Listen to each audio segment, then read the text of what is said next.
Good evening बच्चों। आज की क्लास में हम लोग बातचीत करेंगे क्लास 12th के लास्ट चैप्टर यानी कि 12th क्लास के लास्ट चैप्टर बायोमोलिक्यूल के बारे में हम बात करेंगे। बायोमोलिक्यूल एक बहुत ही इंपॉर्टेंट चैप्टर है क्योंकि यह एक थ्योरेटिकल चैप्टर है, बायो से रिलेटेड जरूर है, लेकिन इससे आने वाला हर एक क्वेश्चन आप आसानी से कर ले जाते हैं। रीजन क्या है? क्योंकि इसमें जो थ्योरेटिकल क्वेश्चंस बनते हैं और दूसरी चीज, दूसरा सबसे बड़ा अच्छा ये है कि इसमें जो क्वेश्चंस आते हैं वो बहुत परफेक्ट होते हैं। ठीक है, रीजन क्या है कि जो भी क्वेश्चंस आते हैं वो फिक्स क्वेश्चंस हैं। हर साल सीबीएसई वही क्वेश्चन रिपीट करता है, उसमें नए क्वेश्चंस बनने की संभावनाएं कम होती हैं, तो ज़्यादा भटकना नहीं है इस चैप्टर में। इसलिए बायोमोलिक्यूल से आने वाले क्वेश्चंस आसानी से हो जाएंगे और इसके मार्क्स भी आपको आसानी से मिल जाते हैं। एक सबसे बड़ी चीज़ ये है कि जो हमें यहाँ पर सीखनी है वो ये है कि ये जो चैप्टर हम पढ़ने जा रहे हैं या हम आपको पढ़ाने जा रहे हैं, इसको ध्यान से समझिएगा। चैप्टर बहुत ही अच्छा है। इस चैप्टर में बहुत सारे अच्छे कॉन्सेप्ट, कंटेंट आपको पढ़ने को मिलेंगे। अब जरा गौर करिएगा वो कौन से कॉन्सेप्ट हैं, कंटेंट हैं जो आपको पढ़ने को मिलेंगे, तो आप ध्यान से सुनिएगा। चैप्टर के अंदर जो भी खासियत है, जो भी अच्छाई है, एक एक करके हम आपको समझाते चल रहे हैं। आप ध्यान से सुने, चीज़ों को समझने का प्रयास करें, अच्छे से आपको समझ में आएगा। पिछले लेक्चर 1 में यानी कि अब जरा हम बात कर लेते हैं कि अभी तक हमने सीखा क्या है। यानी कि कार्बोहाइड्रेट का जो लेक्चर 1 हम लोगों ने पढ़ा है उसके बारे में अगर मैं आपको समझाऊं तो कार्बोहाइड्रेट के लेक्चर 1 में हमने आपको क्या पढ़ाया था। लेक्चर 1 में हमने आपको ये बताया था कि इस चैप्टर में वो कौन कौन सी चीजें हैं जो हम आपको सिखाने वाले हैं। यानी इस कार्बोहाइड्रेट के लेक्चर 1 में हमने ये बात की थी कि हम इस चैप्टर्स के अंतर्गत यानी कि इस बायोमोलिक्यूल के अंतर्गत कौन कौन सी चीजों को सीखने जा रहे हैं। तो ये एक छोटा सा कॉन्सेप्ट बायोमोलिक्यूल का आपके सामने है जो हम लोग पढ़ रहे हैं। आज का हमारा टॉपिक है कार्बोहाइड्रेट। याद करिए तो टोटल इस बायोमोलिक्यूल में मेनली 4 टॉपिक हमें पढ़ने थे। एक कार्बोहाइड्रेट, दूसरा प्रोटीन, तीसरा आपको पढ़ाया जाएगा विटामिन्स एंड एंजाइम्स और चौथा टॉपिक होगा न्यूक्लिक एसिड। तो टोटल ये 4 टॉपिक पर हमें बातचीत करनी है। तो आज की क्लास में हम लोग बात करेंगे कार्बोहाइड्रेट, यानी कि आज का हमारा विषय है कि व्हाट इज कार्बोहाइड्रेट, कार्बोहाइड्रेट क्या होता है, इसके बारे में हम लोग डिटेल्ड क्लासिफिकेशन, एक्सप्लेनेशन, पूरी की पूरी बातचीत आपको समझाएंगे और समझेंगे और पढ़ेंगे, आगे बढ़ जाएंगे। तो चलिए कार्बोहाइड्रेट हम स्टार्ट करते हैं। अभी जो भी बच्चे ये वीडियो देख रहे हैं या जो भी पढ़ रहे हैं ऑनलाइन, वो इस बात का ध्यान रखें कि आपके पास एनसीईआरटी बुक होनी चाहिए, आपके पास एक रफ कॉपी या एक फेयर कॉपी जिसमें भी आप लिखेंगे, ये दोनों साथ साथ रखिए। बुक के साथ साथ एक पेंसिल आप रखिए जहां पर हम बुक में जहां बताएंगे कि यहां से इस लाइन से ऐसा क्वेश्चन बन सकता है, तो उसको भी साथ साथ आप बनाते चलेंगे जिससे कि आप अच्छा कर पाएं। मुझे उम्मीद है कि आपको हमारी बात समझ में आ रही होगी। अगर हमारी बात आपको समझ में आ रही है तो फिर कॉन्सेप्ट को आगे बढ़ाते हैं और आज की क्लास का जो भी बचा पोर्शन है यानी कि जो स्टार्ट कर रहे हैं हम लोग, उसको हम लोग पढ़ेंगे। तो सुनिएगा ध्यान से कि इसमें हम पढ़ेंगे क्या।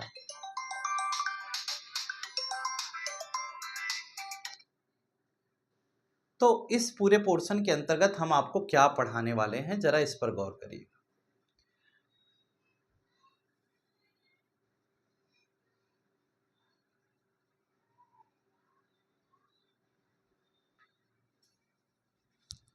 देखो, बायोमोलिक्यूल का ये जो पार्ट हमारा आपका डिस्कशन होने जा रहा है हाँ, उस पार्ट में हम क्या डिस्कस करेंगे जरा देखिएगा।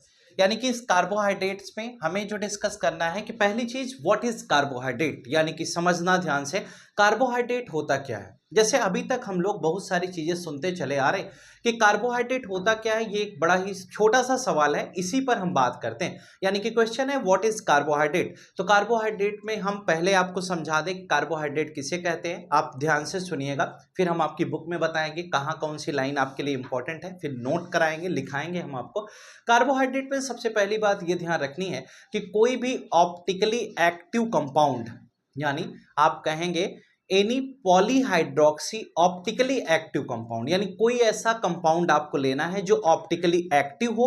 ऑप्टिकली एक्टिव का मतलब जो OI शो करे और जिसके अंदर पॉलीहाइड्रोक्सी एल्डिहाइड या कीटोन का कॉन्सेप्ट हो। इसका मतलब any optically active compound having polyhydroxy aldehyde और ketone is known as carbohydrate. जरा लौटकर हमारे साथ आगे की तरफ चलिए, जरा गौर करिएगा आपकी अपनी बुक पर, जहां पर हम थोड़ी सी बातचीत आपसे करने वाले हैं। ये देखिए, ये बायोमोलिक्यूल का चैप्टर है जो आपको पढ़ना है। इसमें हम लोग पहले टॉपिक इस कार्बोहाइड्रेट के बारे में बात कर रहे हैं। तो कार्बोहाइड्रेट यहाँ पर हमारा मेन टॉपिक है, तो इसी के बारे में हम आपसे डिस्कस करेंगे आज की क्लास में। सबसे पहली बात आप जरा गौर से सुनिएगा, कार्बोहाइड्रेट में हमें ये बात करनी है कि कार्बोहाइड्रेट होता क्या है।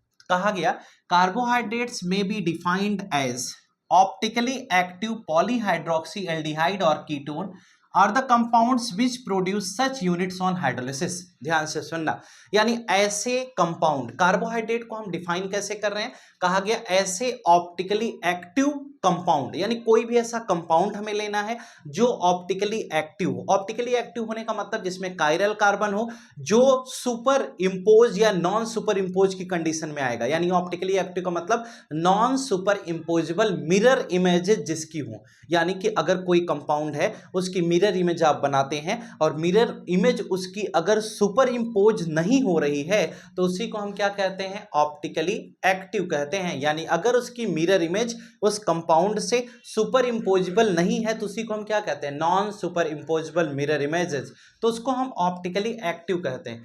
पॉलीहाइड्रोक्सी एल्डिहाइड या कीटोन का मतलब होता है बेटा जिसमें ढेर सारे OH हों, पॉली मतलब ढेर सारे, हाइड्रोक्सी मतलब OH, ढेर सारे OH हों और साथ में फंक्शनल ग्रुप एल्डिहाइड लगा हो, या फिर हम कह सकते हैं कि पॉलीहाइड्रोक्सी कीटोन, इसका मतलब ढेर सारे OH के साथ में ketone as a functional group present हो तो उसको हम कार्बोहाइड्रेट के नाम से जानते हैं। एक एग्जांपल के तौर पर हम बताएं, जैसे जिस ग्लूकोज की बात आप करते थे उसमें कुछ इस तरह से उसका स्ट्रक्चर बनाया जाता, देखिए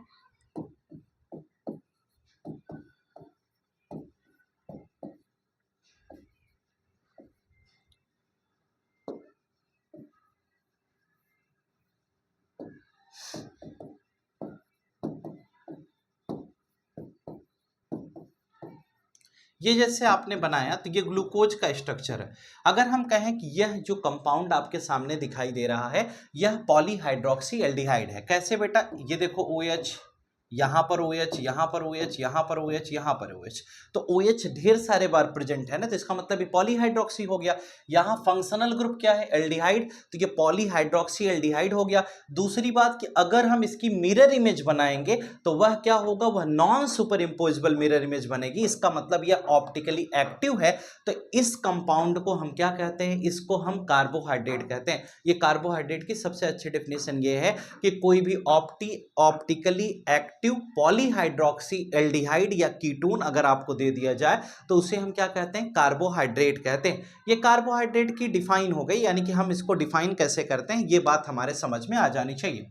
बड़ी अच्छी बात आगे बताया गया कि carbohydrates are sweet in taste, ये स्वाद में क्या होते हैं, मीठे होते हैं, इसलिए इनको हम शुगर कहते हैं। यानी जितने कार्बोहाइड्रेट होते हैं वे स्वाद में मीठे होते हैं, इसलिए इसको हम शुगर के नाम से जानते हैं। एक दूसरी बात यह भी बताई गई, the most common sugar used in our home is named as sucrose, यानी जो हमारे घरों में शुगर यूज होती है वो क्या है, उसको हम सुक्रोज के नाम से जानते हैं। यानी कि जो कॉमन शुगर हमारे यहाँ यूज हो रही है वो सुक्रोज है। मिल्क के अंदर लैक्टोज नाम का कार्बोहाइड्रेट पाया जाता है। कार्बोहाइड्रेट को, अब सबसे इंपॉर्टेंट लाइन फिर ये आ गई कि कार्बोहाइड्रेट का दूसरा नाम सैकराइड है, यानी कि हम ये कहते हैं कि कार्बोहाइड्रेट को हम सैकराइड्स के नाम से जानते हैं। ये जैसे लिखा गया सैकराइड्स बोलते हैं क्योंकि इसकी उत्पत्ति, यानी कि इसका हम अगर बात करें तो इसकी डिस्कवरी सैकरॉन नामक ग्रीक शब्द से हुई थी जिसकी मीनिंग होती है शुगर, यानी कि सैकरॉन से इसकी उत्पत्ति हुई जिसका मतलब होता है शुगर। इसलिए हम ये कह सकते हैं कि अगर हम सैकराइड्स की कहीं पर भी बात करते हैं तो सैकराइड्स का मतलब होता है कि शुगर, यानी कि कोई भी शुगरी सब्सटेंस हमें दे दिया जाए तो उसी को हम सैकराइड के अंतर्गत पढ़ते हैं। तो जब हम कार्बोहाइड्रेट के बारे में आपको बताते हैं तो कुछ इस प्रकार से समझते हैं। मुझे उम्मीद है कि ये बात आपको समझ में आ जानी चाहिए। उसके जस्ट आगे इसी पेज पर लौट करके अगर हम आते हैं तो कार्बोहाइड्रेट जो भी हमें मिलता है बेटा उसके बारे में जरा दूसरी बात समझने का प्रयास करें। कहा गया कि कार्बोहाइड्रेट्स का जनरल फॉर्मूला CxH2O का होल वाई होता है, यानी जितने भी कार्बोहाइड्रेट्स होते हैं उनका जो जनरल फॉर्मूला होता है वो क्या होता है, CxH2O का होल वाई होता है। और कहा यह गया कि इसमें H2O प्रेजेंट होता है इसलिए इसे हम हाइड्रेट्स ऑफ कार्बन भी कहते हैं। इसके फॉर्मूले से हमें एक बात समझ में आई, इसको हम हाइड्रेट्स ऑफ कार्बन के नाम से जानते हैं क्योंकि कार्बन के साथ वाटर मॉलिक्यूल प्रेजेंट है, इसलिए हम इसे हाइड्रेट्स ऑफ कार्बन भी कहते हैं। ठीक है, तो इसको हम हाइड्रेट्स ऑफ कार्बन के नाम से भी जानते हैं। अब एक बात यह है कि क्या कोई भी ऐसा कंपाउंड जो इस जनरल फॉर्मूला में फिट होता है वही कार्बोहाइड्रेट होगा, कोई यह जरूरी नहीं है। जैसे कि अगर हम ग्लूकोज की बात करें तो ग्लूकोज का फॉर्मूला क्या होता है, C6H12O6 होता है, तो वह इस फॉर्मूले में फिट हो रहा है इसमें, क्योंकि देखो जरा अगर हम C6H12O6 की बात करें तो इसका मतलब ये क्या होगा, C6H2O का होल 6 हो जाएगा कि नहीं होगा। अगर ये हो जाएगा तो इसका मतलब यह इस फॉर्मूले में फिट हो रहा है, और ग्लूकोज जो होता है वो सुगरी सब्सटेंस है, इसलिए इसको हम क्या कहेंगे, इसको हम कार्बोहाइड्रेट कहते हैं। लेकिन उसी दूसरी जगह हम ये भी कह सकते हैं कि अगर हम CH3COOH की बात करें तो इसका फॉर्मूला होगा C2H4O2। अगर हम इसको फिट करने की बात करें तो यह भी इस फॉर्मूले में फिट होता है, C2H2O का होल ट्वाइस, लेकिन यह कार्बोहाइड्रेट नहीं है। इसका मतलब हम ये कह सकते हैं कि हर कोई ऐसा कंपाउंड जो इसके फॉर्मूले को फिट करता है या फिट होता है वह कार्बोहाइड्रेट होगा क्या, यह जरूरी नहीं है। जैसे ग्लूकोज इस फॉर्मूले में फिट हुआ तो यह कार्बोहाइड्रेट है। यहां पर आपको जो दिखाया गया C2H4O2 यह भी फॉर्मूले में फिट हो रहा है, लेकिन यह सुगरी सब्सटेंस नहीं है, इसलिए इसको हम कार्बोहाइड्रेट नहीं कहते हैं। उसी तीसरे केस में रैमनोज हमारा आता है जिसका फॉर्मूला C6H12O5 है। तो रैमनोज ना ये फॉर्मूले में फिट होता है, यानी ये फॉर्मूले में फिट भी नहीं होता, लेकिन फिर भी सुगरी सब्सटेंस है और इसे हम कार्बोहाइड्रेट के अंतर्गत कंसीडर करते हैं। तो हमारे पास तीन केसेस आई कि इसका जनरल फॉर्मूला CXH2O का होल वाई होता है, ठीक है, इसका जनरल फॉर्मूला CXH2O का होल वाई होता है। हर कोई सुगरी सब्सटेंस जो इस फॉर्मूले में फिट हो रहा है वो कार्बोहाइड्रेट होगा, लेकिन अगर वो सुगरी सब्सटेंस नहीं है और फॉर्मूले को फिट कर रहा है तो वह कार्बोहाइड्रेट नहीं होगा। और ये जरूरी नहीं कि अगर कोई फॉर्मूले में फिट ना हो लेकिन वह सुगरी है तो फिर उसे हम कार्बोहाइड्रेट कह सकते हैं। एग्जाम्पल में रैमनोज हो गया। तो तीन बातें हमने आपको यहां पर बता दी। मुझे लगता है कि आपको ये चीज समझ में आ जानी चाहिए। कार्बोहाइड्रेट के एग्जाम्पल्स की बात करें तो sugar, glucose, starch, sucrose, maltose, lactose, ये सभी क्या होते हैं, कार्बोहाइड्रेट के एग्जाम्पल के अंतर्गत पाए जाते हैं। तो कुल मिलाकर हमने ये समझाया कि कार्बोहाइड्रेट क्या होता है और कैसे पाया जाता है। उम्मीदन आपको ये बात समझ में आ जानी चाहिए कि कार्बोहाइड्रेट्स क्या है। अब जरा इसके और आगे चलते हैं और अगली बात आपसे डिस्कस करें। अगला टॉपिक इसमें कार्बोहाइड्रेट के बाद हमारे पास आता है क्लासिफिकेशन ऑफ कार्बोहाइड्रेट। ध्यान से समझिएगा, बहुत ही अच्छा टॉपिक है। कार्बोहाइड्रेट को कितने पार्ट में क्लासिफाई किया गया, ठीक है। हमारी बात आप पूरी सुनेंगे तो भी आपको बिल्कुल 100% श्योरिटी समझ में आएगी। अभी आपको मैंने एक बात बताई थी कि जब हम इसको डिफाइन कर रहे थे तो एक बात यहाँ पर यह भी लिखी थी, पॉलीहाइड्रोक्सी एल्डिहाइड आर कीटोन और the compound which produce such units on hydrolysis. यानी कहा यह गया या तो ऑप्टिकली एक्टिव पॉलीहाइड्रोक्सी एल्डिहाइड या कीटोन आपको दे दिया जाए तो उसे हम कार्बोहाइड्रेट कहेंगे। कहा गया अगर ऐसा नहीं है तो कोई ऐसा कंपाउंड जिसमें पानी मिला दो, हाइड्रोलिसिस मतलब पानी मिला दो, जिसमें पानी मिला दो तो ग्लूकोज, फ्रक्टोज, इस तरह की चीजें, या फिर आप कहिए कि पॉलीहाइड्रोक्सी एल्डिहाइड या कीटोन बन जाता है तो उसे भी हम कार्बोहाइड्रेट कहते हैं। फिर से सुनना, कोई भी ऐसा कंपाउंड जिसमें वाटर का एडिशन कर देने पर अगर पॉलीहाइड्रोक्सी एल्डिहाइड या कीटोन बन जाता है तो उसे भी हम क्या कहेंगे, उसको भी हम कार्बोहाइड्रेट के अंतर्गत पढ़ते हैं। तो मुझे उम्मीद है ये बात आपको समझ में आ जानी चाहिए। अब हम इससे आगे की तरफ बढ़ते हैं तो हमारे पास अगला टॉपिक है क्लासिफिकेशन ऑफ कार्बोहाइड्रेट, यानी कि कार्बोहाइड्रेट को क्लासीफाई कैसे किया जाए। तो अगर हम कार्बोहाइड्रेट के क्लासिफिकेशन की बात करते हैं तो किसी बेसिस पर क्लासीफाई करेंगे तो हम पढ़ते हैं carbohydrate is classified into 3 parts on the basis of hydrolysis. यानी कि कार्बोहाइड्रेट को हाइड्रोलिसिस के बेसिस पर, वाटर के एडिशन के बेसिस पर 3 पार्ट में क्लासिफाई किया गया। पहला पार्ट है बेटा मोनोसैकेराइड, दूसरा है ओलिगोसैकेराइड और तीसरा है पॉलीसैकेराइड। अब जरा ध्यान से सुनना, मोनोसैकेराइड किसे कहते हैं। मोनोसैकेराइड का मतलब हुआ कि अगर आप किसी की हाइड्रोलिसिस करते हैं, यानी हाइड्रोलिसिस के बेसिस पर हुआ ना, कहा यह गया कि कोई भी ऐसा कार्बोहाइड्रेट जिसकी हाइड्रोलिसिस करने पर कोई सिंपलर यूनिट बने ही ना, या फिर आप ये कह लीजिए जिसकी हाइड्रोलिसिस की न जा सके, उसे हम क्या कहेंगे, मोनोसैकेराइड। यानी जिसमें अगर वाटर का एडिशन कराते हो और वो खुद ही सबसे सिंपल है, उससे सिंपल अब कुछ बन नहीं सकता, यानी कि उसका ब्रेकडाउन नहीं हो रहा है, उससे सिंपल यूनिट नहीं आ रही, तो इसका मतलब वो क्या कहलाएगा, वह मोनोसैकेराइड कहलाएगा। यानी मोनोसैकेराइड ऐसे कार्बोहाइड्रेट होते हैं जो अपने से ज्यादा सिंपलर यूनिट्स में ब्रेक नहीं हो सकते हैं, उसे हम क्या कहते हैं, मोनोसैकेराइड कहते हैं। मोनोसैकेराइड के एग्जाम्पल में हम पढ़ते हैं ग्लूकोज, फ्रक्टोज और रैमनोज। यानी कि ग्लूकोज, फ्रक्टोज और राइबोज, ये 3 तरह की केसेस हम मोनोसैकेराइड के एग्जाम्पल में पढ़ते हैं। ग्लूकोज, फ्रक्टोज और राइबोज, ये 3 एग्जाम्पल हमारे मोनोसैकेराइड के हो गए। अब हम दूसरे नंबर पे पढ़ते हैं कि ओलिगोसैकेराइड क्या है। ध्यान से सुनना, ओलिगोसैकेराइड का मतलब होता है कि अगर हमें कोई भी कार्बोहाइड्रेट दे दिया जाए, उस कार्बोहाइड्रेट की हाइड्रोलिसिस करिए, उसमें पानी मिलाते हैं। अगर किसी कंपाउंड में पानी मिलाते हैं और पानी मिलाने के बाद वह अपने 2 से 10 या तो 2 यूनिट सिंपलर फॉर्म में टूटे यानी 2 मोनोसाइक्राइड में टूट जाए, या 2 से 10 यानी कि 10 मोनोसाइक्राइड में टूट जाए, 3 में टूट जाए, 4 में टूट जाए, तो उसे हम ओलिगोसैकेराइड कहते हैं। ओलिगोसैकेराइड का मतलब कि कोई भी कार्बोहाइड्रेट जिसकी हाइड्रोलिसिस करने पर 2 से 10 मोनोसैकेराइड यूनिट बनती हैं। फिर से सुनना, ओलिगोसैकेराइड का मतलब हुआ कि अगर किसी की हाइड्रोलिसिस करते हैं और उसकी हाइड्रोलिसिस के बाद 2 से 10 मोनोसैकेराइड यूनिट फॉर्म होती हैं, तो उसको हम क्या कहते हैं, उसको हम नाम देते हैं ओलिगोसैकेराइड। यानी कि किसी कंपाउंड की हाइड्रोलिसिस करने पर अगर 2 से 10 मोनोसैकेराइड यूनिट बनती है तो वह कंपाउंड ओलिगोसैकेराइड के अंतर्गत आता है। और थर्ड नंबर पे हम पढ़ते हैं बेटा पॉलीसैकेराइड। पॉलीसैकेराइड किसे कहते हैं जरा ये समझिएगा। हम कहते हैं कि जहां पर हाइड्रोलिसिस करने पर कोई ऐसा कंपाउंड जिसकी हाइड्रोलिसिस करने पर 10 से ज्यादा मोनोसैकेराइड यूनिट बनती हैं, अगर 10 से ज्यादा मोनोसैकेराइड यूनिट बनती हैं तो उसे हम क्या कहते हैं, पॉलीसैकेराइड कहते हैं। ठीक है, अगर 10 से ज्यादा मोनोसैकेराइड यूनिट बनेगी हाइड्रोलिसिस पर तो वह पॉलीसैकेराइड होगा। फिर से सुनना, मोनोसैकेराइड यानी no simpler unit can be obtained on hydrolysis. दूसरा, इसका एग्जाम्पल क्या होगा मोनोसैकेराइड का, हम पढ़ते हैं उसके अंदर ग्लूकोज, फ्रक्टोज और राइबोज, ये 3 एग्जाम्पल हम मोनोसैकेराइड में पढ़ लिए। दूसरा केस आया ओलिगोसैकेराइड का। ओलिगोसैकेराइड में क्या पढ़ते हैं, on hydrolysis 2 to 10 units of monosaccharide और ऑब्टेन, यानी कि किसी की हाइड्रोलिसिस करने पर अगर 2 से 10 मोनोसैकेराइड यूनिट बनती है तो उसे हम ओलिगोसैकेराइड कहते हैं। और तीसरे नंबर पे हमने क्या पढ़ा, ओलिगोसैकेराइड के एग्जाम्पल में सुक्रोज, माल्टोज, लैक्टोज, ये 3 एग्जाम्पल पढ़ने हैं। सुक्रोज, माल्टोज और लैक्टोज ये ओलिगोसैकेराइड हैं। इनकी हाइड्रोलिसिस करेंगे तो दो यूनिट या 3 यूनिट ऐसे बनेंगे, तो हम कहते हैं कि इसी ओलिगोसैकेराइड के अंतर्गत डाइसैकेराइड, ट्राइसैकेराइड, टेट्रासैकेराइड, पेंटासैकेराइड ऐसे भी बनते हैं। अगर मान लो कोई भी आपको कंपाउंड दिया गया, उसको आपने उसमें पानी मिलाया, पानी मिलाने के बगैर 2 यूनिट आपको मोनोसैकेराइड मिल रही है, तो इसका मतलब वो कंपाउंड क्या होगा, वह डाइसैकेराइड के अंतर्गत आएगा। ठीक है, जो 2 यूनिट जनरेट कर रहा है मोनोसैकेराइड वो डाइसैकेराइड कहलाएगा।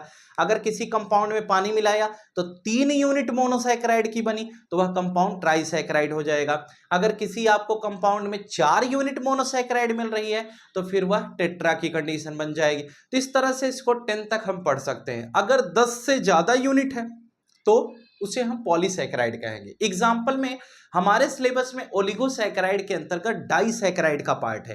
तो बेटा डाइसैकेराइड किसे कहते हैं, अगर ये क्वेश्चन आए तो डाइसैकेराइड का मतलब ये हो गया कि अगर कोई भी कंपाउंड हमें दे दिया जाए, वह अपने हाइड्रोलिसिस के बाद 2 सिंपलर यूनिट्स में टूट रहा है तो उसे डाइसैकेराइड कहते हैं। तो डाइसैकेराइड का एग्जाम्पल है सुक्रोज, माल्टोज और लैक्टोज, यानी सुक्रोज, माल्टोज और लैक्टोज, ये याद करना पड़ेगा, ये तीनों डाइसैकेराइड के अंतर्गत आते हैं। इसके बाद हम बात करते हैं पॉलीसैकेराइड यूनिट, यानी कि कोई ऐसा कंपाउंड जिसकी हाइड्रोलिसिस करने पर 10 से ज्यादा मोनोसैकेराइड यूनिट बनती हैं, उसे हम क्या कहते हैं, पॉलीसैकेराइड कहते हैं। क्या कहेंगे, पॉलीसैकेराइड कहेंगे। एग्जाम्पल स्टार्च हो गया, सेलुलोज हो गया और ग्लाइकोजन हो गया।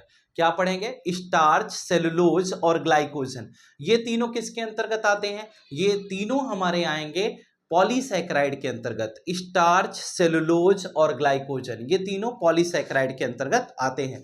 अब एक जो बड़ा अच्छा क्वेश्चन इसमें ये जनरेट होता है कि जितने भी पॉलीसैकेराइड होते हैं, ठीक है, जो अभी हम आपको बता रहे थे वहां यहीं पर वो सारी चीजें बुक में आपके लिखी हैं। अब एक जो सबसे बड़ा क्वेश्चन यहाँ बनता है कि polysaccharides are not sweet in taste, hence they are also called non sugar. Board exam में कई बार ये क्वेश्चन आया कि नॉन शुगर की मीनिंग क्या होती है, या फिर ये क्वेश्चन डायरेक्टली पूछ लेता है what do you mean by non sugar या मोनो, डाई, और इसमें से कौन सा ऐसा है जो नॉन शुगर कहा जाता है। तो नॉन शुगर का मतलब ये हो गया बेटा जो स्वाद में मीठे ना हो उसी को नॉन शुगर कहते हैं। तो ये जो इसमें आपको एग्जाम्पल दिखाया जा रहा है, इस एग्जाम्पल में हम ये देख पा रहे हैं कि जो नॉन शुगर के अंतर्गत हम पॉलीसैकेराइड को पढ़ते हैं क्योंकि ये स्वाद में मीठे नहीं होते। अब यहाँ तक आपको समझ में एक बात आ जानी चाहिए। उसके बाद एक और क्वेश्चन आता है बोर्ड में, वह है रिड्यूसिंग और नॉन रिड्यूसिंग शुगर।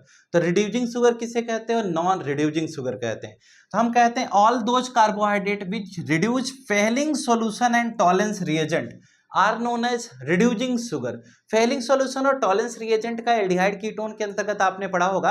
तो फेलिंग सॉल्यूशन और टॉलेंस रिएजेंट को जो रिड्यूस कर देता है उसे हम क्या कहते हैं, उसको हम रिड्यूसिंग शुगर कहते हैं, ठीक है। नॉन रिड्यूसिंग नहीं रिड्यूस कर पाएगा, तो फेलिंग सॉल्यूशन और टॉलेंस रिएजेंट को जो रिड्यूस कर देगा उसी को हम क्या कहते हैं, उसको हम रिड्यूसिंग शुगर कहते हैं। ये एक नया क्वेश्चन है 3 नंबर में, ये भी आता है, रिड्यूसिंग शुगर और नॉन रिड्यूसिंग शुगर को एक्सप्लेन करने के लिए आता है, तो ये बात आप ध्यान रखिएगा। अभी हमने क्लासिफिकेशन आपको बता दिया है, बहुत प्यारा सा टॉपिक था क्लासिफिकेशन, फिर से सुन लीजिए। क्लासिफिकेशन में सबसे पहली बात हमने आपसे डिस्कस की, व्हाट इज मोनोसैकेराइड। इधर देखिए, पहला मोनोसैकेराइड क्या होता है, तो हमने ये पढ़ा कि मोनोसैकेराइड किसे कहते हैं, तो कहा गया a carbohydrate that can not be hydrolysed further to give simpler unit of polyhydroxy aldehyde और ketone is called monosaccharide. Example में ग्लूकोज, फ्रक्टोज, राइबोज। कहा गया कि हाइड्रोलिसिस जिसकी नहीं हो सकती या हाइड्रोलिसिस करने के बाद कोई सिंपलर यूनिट ना बने वो मोनोसैकेराइड। ओलिगोसैकेराइड ये सेकंड वाला आपको दिखाया गया, इसमें बताया गया कि that yield 2 to 10 monosaccharide unit on hydrolysis, यानी कि जिसमें हाइड्रोलिसिस करने के बाद 2 से 10 मोनोसैकेराइड यूनिट बनती हैं, उसे हम ओलिगो कहते हैं। ओलिगो को फर्दर क्लासिफाई किया डाई, ट्राई, टेट्रा, ये depending upon the number of monosaccharide unit obtained on the hydrolysis, यानी कि अगर कोई भी आपको कंपाउंड दिया गया उसकी हाइड्रोलिसिस करते हैं, 2 यूनिट अगर मोनोसैकेराइड की बन रही है तो वो डाइसैकेराइड कहलाएगा, 3 यूनिट बन गई तो ट्राइसैकेराइड, 4 बनेगी तो टेट्रा, 5 बनेगी तो पेंटा। इस तरह से हम 10 यूनिट तक की बात कर लेते हैं। तीसरे नंबर पे हमने बताया कि उसके बाद हमारे सिलेबस में डाइसैकेराइड है, तो डाइसैकेराइड में हमने कहा 2 मोनोसैकेराइड यूनिट अगर ऑब्टेन होती है तो उसे डाइसैकेराइड कहते हैं। दोनों सेम भी हो सकती हैं, डिफरेंट भी हो सकती हैं। कहा गया उसमें एग्जाम्पल में हम देखें तो सुक्रोज, माल्टोज और लैक्टोज, ये उसके 3 एग्जाम्पल बताए जाते हैं। उसके बाद आता है पॉलीसैकेराइड। कहा गया carbohydrate which yield a large number of monosaccharide units on hydrolysis are called polysaccharide. Example में स्टार्च, सेलुलोज और ग्लाइकोजन, गम्स, ये सभी। कहा यह गया कि जिसमें large number of monosaccharide unit बनती हैं उसे हम क्या कहते हैं, उसको हम पॉलीसैकेराइड के नाम से जानते हैं। एक दूसरी बात बताई गई, पॉलीसैकेराइड स्वाद में मीठे नहीं होते हैं, इसलिए इसे हम नॉन शुगर के नाम से जानते हैं। उसी के जस्ट नीचे हमने पढ़ा रिड्यूसिंग और नॉन रिड्यूसिंग शुगर। कहा गया कि जो टॉलेंस रिएजेंट फेलिंग रिएजेंट को क्या कर देता है, रिड्यूस कर देता है, वो रिड्यूसिंग है, नहीं रिड्यूस करेगा नॉन रिड्यूसिंग हो गया। रिड्यूसिंग नॉन रिड्यूसिंग की दूसरी कहानी आगे हमें फिर पढ़ने को मिलेगी डाइसैकेराइड में, वहां हम दोबारा दूसरे टर्म्स में इसको समझाएंगे। अब हम बात करते हैं मोनोसैकेराइड, यानी जो हमारा पहला टॉपिक है मोनोसैकेराइड, उसके बारे में हम लोग पढ़ेंगे। अब हम कहते हैं मोनोसैकेराइड होता क्या है, जरा इसको समझ लीजिए। मोनोसैकेराइड क्या है? मोनोसैकेराइड में सबसे पहली बात ये बताई गई, मोनोसैकेराइड का मतलब जिसकी फर्दर हाइड्रोलिसिस ना की जा सके। मोनोसैकेराइड में ग्लूकोज और फ्रक्टोज 2 एग्जाम्पल है हमारे, राइबोज भी है। ग्लूकोज और फ्रक्टोज का एक्सप्लेनेशन हमें यहाँ पर पढ़ना है। तो मोनोसैकेराइड में हमने कहा कि ऐसा कोई भी कंपाउंड जिसकी हाइड्रोलिसिस करने पर कोई सिंपलर यूनिट ना बने उसे हम मोनोसैकेराइड कहेंगे, ठीक है। कहा यह गया कि वो तो बात ठीक है, कोई सिंपलर यूनिट नहीं बनेगी उसे मोनोसैकेराइड कहते हैं। फिर बताया गया कि if a monosaccharide contains an aldehyde group it is known as aldose, यानी कोनो मोनोसैकेराइड आपको दे दी जाए, अगर वह एल्डिहाइड ग्रुप को कंटेन करती है तो उसे एल्डोज कहेंगे, और अगर वह कीटोन को कंटेन करता है बेटा तो उसे हम क्या कहेंगे, कीटोज कहेंगे। अब नंबर ऑफ कार्बन एटम और दूसरा फंक्शनल ग्रुप के बेसिस पर उसको 2 पार्ट में डिवाइड किया गया, ठीक है।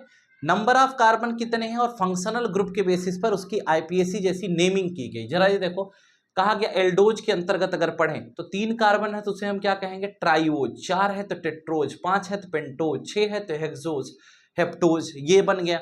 अब कहा गया कि अगर मान लो फंक्शनल ग्रुप एल्डिहाइड कंटेन करता है तो aldo triose, aldo tetrose, aldo pentose, aldo hexose, aldo heptose, और अगर मान लो एल्डिहाइड की जगह 3 कार्बन वाला है लेकिन उसमें कीटोन है तो उसे कीटो ट्राइओज, कीटो टेट्रोज, कीटो पेंटोज, कीटो हेक्सोज, कीटो हेप्टोज, इस तरह से हम नाम दे देते हैं। कहा यह गया, किससे ये पता चला कि जो एल्डिहाइड ग्रुप के साथ अगर कार्बन प्रेजेंट है तो उसे हम एल्डोहेक्सोज कहेंगे। अगर 6 कार्बन है उसमें एल्डिहाइड इंक्लूडेड है तो हम उसे एल्डोहेक्सोज कहेंगे।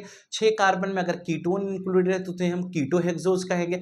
अब सवाल ये है कि जो ग्लूकोज हमारा होता है, अब हम इसके बाद ग्लूकोज और फ्रक्टोज को अलग अलग क्लासीफाई करेंगे। जो ग्लूकोज है उसमें एल्डिहाइड ग्रुप प्रेजेंट होता है और जो फ्रक्टोज है उसमें कीटोनिक ग्रुप प्रेजेंट होता है। बहरहाल दोनों का फॉर्मूला सेम है, ग्लूकोज का भी फॉर्मूला C6H12O6 है और आपका जो दूसरा आपको बताया गया फ्रक्टोज यानी जो कीटोज कहा जाता है, उसका भी फॉर्मूला C6H12O6 ही बताया जाता है। यानी दोनों के फॉर्मूले सेम है, केवल डिफरेंस क्या है कि एल्डोज यानी कि जो आपका ग्लूकोज है उसके अंतर्गत एल्डिहाइड ग्रुप प्रेजेंट है और उसमें कीटोनिक ग्रुप प्रेजेंट है। स्ट्रक्चर दोनों के डिफरेंट है, फॉर्मूला सेम है। तो आइए सबसे पहले हम आपसे डिस्कस करते हैं ग्लूकोज। यानी कि हमें यह डिस्कस करना है कि जो हम इसमें टॉपिक पढ़ रहे हैं, यानी कि अभी हमने मोनोसैकेराइड स्टार्ट किया, तो मोनोसैकेराइड के अंतर्गत एल्डिहाइड और कीटोन के बेसिस पर हमने एल्डोहेक्सोज और कीटोहेक्सोज पढ़ लिया। हमने कहा कि एल्डोहेक्सोज को हम ग्लूकोज कहते हैं, कीटोहेक्सोज को हम फ्रक्टोज कहते हैं। अब हम पढ़ते हैं सबसे पहले इसमें ग्लूकोज क्या है। ठीक है, ग्लूकोज के बारे में बात करूं तो बेटा ग्लूकोज का नाम क्या है? ग्लूकोज तो नाम ही इसका अलग नाम होता है एल्डोहेक्सोज, इसका दूसरा नाम है डेक्स्ट्रोज। यानी कि ग्लूकोज को हम एल्डोहेक्सोज भी कहते हैं और ग्लूकोज को हम डेक्स्ट्रोज भी कहते हैं। ठीक है, ग्लूकोज पाया कैसे जाता है? कहा यह गया कि freely in nature as well as combined form. यानी कि जो ग्लूकोज है ये फ्री फॉर्म में भी प्रेजेंट होता है और कंबाइंड फॉर्म में भी प्रेजेंट होता है। कहाँ पाया जाता है? मीठे फलों में पाया जाता है, पके हुए फलों में पाया जाता है, शहद के अंदर इसकी प्रेजेंस बताई गई, ये इस तरह से पाया जाता है। ठीक है, ग्लूकोज इस तरह से प्रेजेंट होता है। ग्लूकोज के नाम की अगर हम बात करें तो ग्लूकोज का नाम है एल्डोहेक्सोज इसे बोलते हैं, और साथ में इसको हम डेक्स्ट्रोज भी बोलते हैं। यानी जो ग्लूकोज है इसका दूसरा नाम डेक्स्ट्रोज भी है। अब बताया ये गया कि अगर हम ग्लूकोज की कहानी को आगे लेकर बढ़ें तो प्रिपरेशन ऑफ ग्लूकोज हमारा अगला टॉपिक बनता है। यानी हाउ टू प्रिपेयर ग्लूकोज, यानी कि ग्लूकोज को हम प्रिपेयर कैसे करते हैं। बेटा जरा ये समझना, ग्लूकोज का फॉर्मूला आपका वही होगा जो पहले आप पढ़ के आए हैं, फॉर्मूला C6H12O6 होता था, आज भी वही होगा। अब हम कहते हैं ग्लूकोज को प्रिपेयर करने के लिए सबसे पहला तरीका है फ्रॉम सुक्रोज या केन शुगर। अभी जैसे हमने कहा कि डाइसैकेराइड से हम 2 मोनोसैकेराइड यूनिट ऑब्टेन करते थे ना, डाइसैकेराइड की केस में यही पढ़ाया गया। तो फ्रॉम सुक्रोज या केन शुगर, सुक्रोज किसका एग्जांपल है? ये डाइसैकेराइड का एग्जांपल है। सुक्रोज का मतलब होता है C12H22O11, यही तो आपको शुगर के रूप में पढ़ाया गया था। जो शुगर का फॉर्मूला था वही सुक्रोज का फॉर्मूला है, और उसी को हम केन शुगर भी कहते हैं। ये कोई अलग से नहीं, sugar cane, cane sugar, sucrose सारी चीजें एक ही हैं। अब हम पढ़ेंगे क्या? If sucrose is boiled with dilute HCl, यानी कि अगर हम सुक्रोज को डाइल्यूट HCl के साथ बॉइल करें, उबाल देते हैं, तो ऐसी सिचुएशन में क्या होगा? अल्कोहलिक सॉल्यूशन, तो ग्लूकोज और फ्रक्टोज बनेगा। यानी फिर से सुनना, आपको सुक्रोज दे दिया जाए, उसमें पानी मिला दो किसी एसिड की प्रेजेंस में, यानी सुक्रोज आपको दिया गया C12H22O11, उसमें आप पानी मिला दो किसी एसिड की प्रेजेंस में, तो वह अपने सिंपलर मोनोसैकेराइड यूनिट में कन्वर्ट हो जाएगा। तो ग्लूकोज जिससे बना होगा उसी में टूट जाएगा, सुक्रोज जिससे बना होगा उसी में टूट जाएगा। तो जरा ये देखो कि कैसे ब्रेक होगा उसका। पहली प्रिपरेशन आपको बताई गई कि ये C12H22O11 यह क्या है? यह हमारा सुक्रोज है। ये पूरा याद करना पड़ेगा बेटा अभी थोड़ा सा। उसके बाद हम इसमें पानी मिला रहे हैं। हमने यही कहा था ना कि on hydrolysis the compound which gives on hydrolysis polyhydroxy aldehyde और ketone, it is also known as क्या? सुक्रोज, या फिर उसे हम कार्बोहाइड्रेट कहते हैं, डाइसैकेराइड कहते हैं। तो यहां देखो सुक्रोज में पानी मिलाया एसिड की प्रेजेंस में, तो 1 मोल ग्लूकोज बन गया और 1 मोल क्या बन गया? फ्रक्टोज। यानी कि सुक्रोज में वाटर का एडिशन कर देने पर ग्लूकोज और फ्रक्टोज दोनों बन रहा है। तो ये जो ग्लूकोज और फ्रक्टोज का फॉर्मेशन हुआ तो कितने यूनिट बने? ये दोनों ग्लूकोज और फ्रक्टोज मोनोसैकेराइड के एग्जांपल हैं, तो कितने यूनिट बने? 2 यूनिट। यानी 1 यूनिट ये आया, 1 यूनिट, इसका मतलब ये क्या है? ये डाइसैकेराइड है। यही तो हमने पढ़ा था ना, डाइसैकेराइड का मतलब होता है कि जिसमें अगर आपने पानी मिलाया यानी हाइड्रोलिसिस की, अगर हाइड्रोलिसिस में 2 यूनिट बन रहा है तो इसका मतलब वो डाइसैकेराइड है। 3 यूनिट में टूटा होता तो ट्राई हो जाता, 4 में टूटा तो टेट्रा हो जाता। इसका मतलब हम कह सकते हैं sucrose is oligosaccharide, sucrose is a disaccharide carbohydrate. दोनों बात हम इसमें पढ़ सकते हैं, और ये दोनों मोनोसैकेराइड हो गया। यानी किसी डाइसैकेराइड में हम हाइड्रोलिसिस किए तो 2 मोनोसैकेराइड यूनिट बन गई। तो इसमें देखो ग्लूकोज भी बन रहा है और फ्रक्टोज भी बन रहा है। जो फॉर्मूला ग्लूकोज का है बेटा वही फॉर्मूला फ्रक्टोज का है, बस इसमें aldehyde as functional group present होता है, इसमें ketone as functional group present होता है। तो इसका मतलब हम ये समझते हैं कि एल्डिहाइड और कीटोन बस फंक्शनल ग्रुप का डिफरेंस है, बाकी और कोई डिफरेंस इसके अंदर प्रेजेंट है नहीं है। तो आपको कोई घबराने की जरूरत नहीं है, एल्डिहाइड और कीटोन के रिस्पेक्ट में हम इसे समझ पाते हैं। उम्मीदन ये बात आपको समझ में आ जानी चाहिए। अब हम इसके आगे की तरफ बढ़ेंगे और अगले कॉन्सेप्ट पर डिस्कस करेंगे कि दूसरी इसकी प्रिपरेशन क्या है। अगली प्रिपरेशन में आपको यह बताया गया सेकंड फ्रॉम स्टार्च। अब एक बात ध्यान ये रखना है कि स्टार्च से जो हम प्रिपेयर करते हैं तो स्टार्च का फॉर्मूला C6H10O5 है, ठीक है। स्टार्च और रैमनोज दोनों के फॉर्मूले में कंफ्यूजन हो सकता है। रैमनोज का फॉर्मूला C6H12O5 हुआ करता था और स्टार्च का फॉर्मूला C6H10O5 है।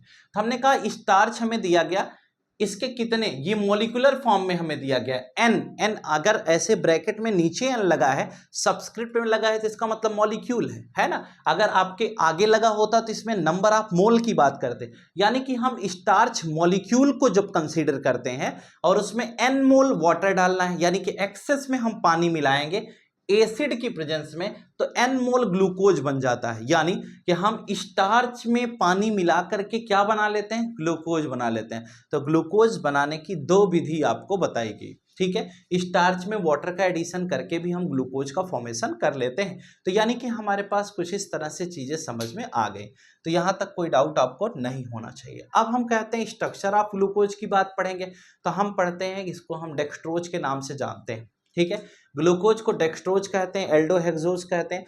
अब हम स्ट्रक्चर और इसकी केमिकल प्रॉपर्टी पर बात करेंगे, तो ये बात तो हमारी स्ट्रक्चर जब हम बनाएंगे तभी होगी। तो अब हम लोग स्ट्रक्चर बना करके एक एक चीज समझते हुए आगे की तरफ बढ़ेंगे और हम बताएंगे किस तरह से ग्लूकोज और फ्रक्टोज की कहानी आगे की तरफ बढ़ती है। तो अभी तक जो बुक से पढ़ना था वो हमने आपको समझा दिया, ठीक है। अब आइए हम लोग बातचीत करते हैं कि इसको हम आगे कैसे ले चलेंगे।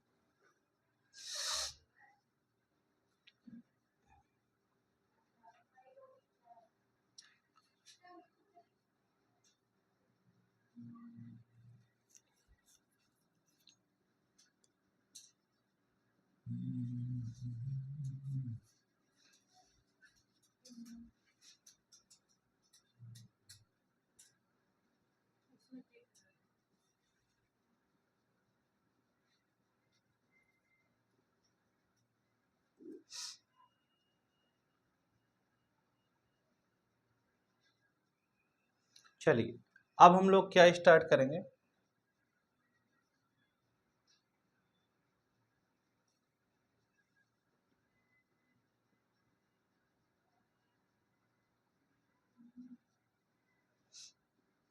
बायोमोलिक्यूल्स के अंतर्गत हमारा टॉपिक है कार्बोहाइड्रेट।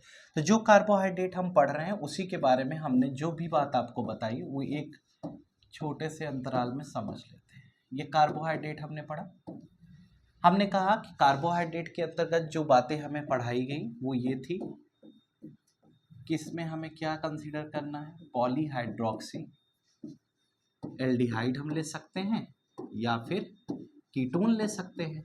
या दूसरी बात हमने ये समझाई कि या जो मॉलिक्यूल्स वाटर के एडिशन के बाद इनको प्रोड्यूस करते हैं वो ऐसे कहलाएंगे।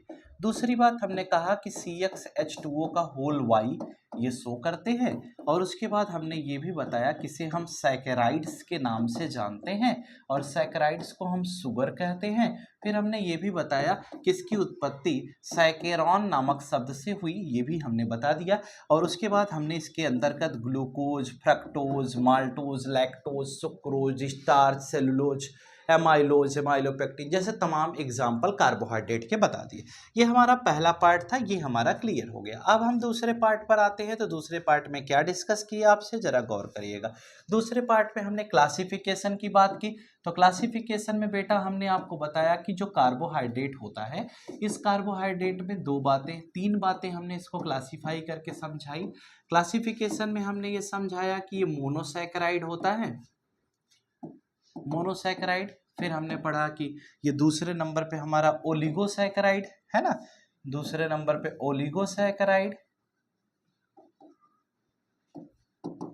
और तीसरे नंबर पे आता है पॉलीसैकेराइड।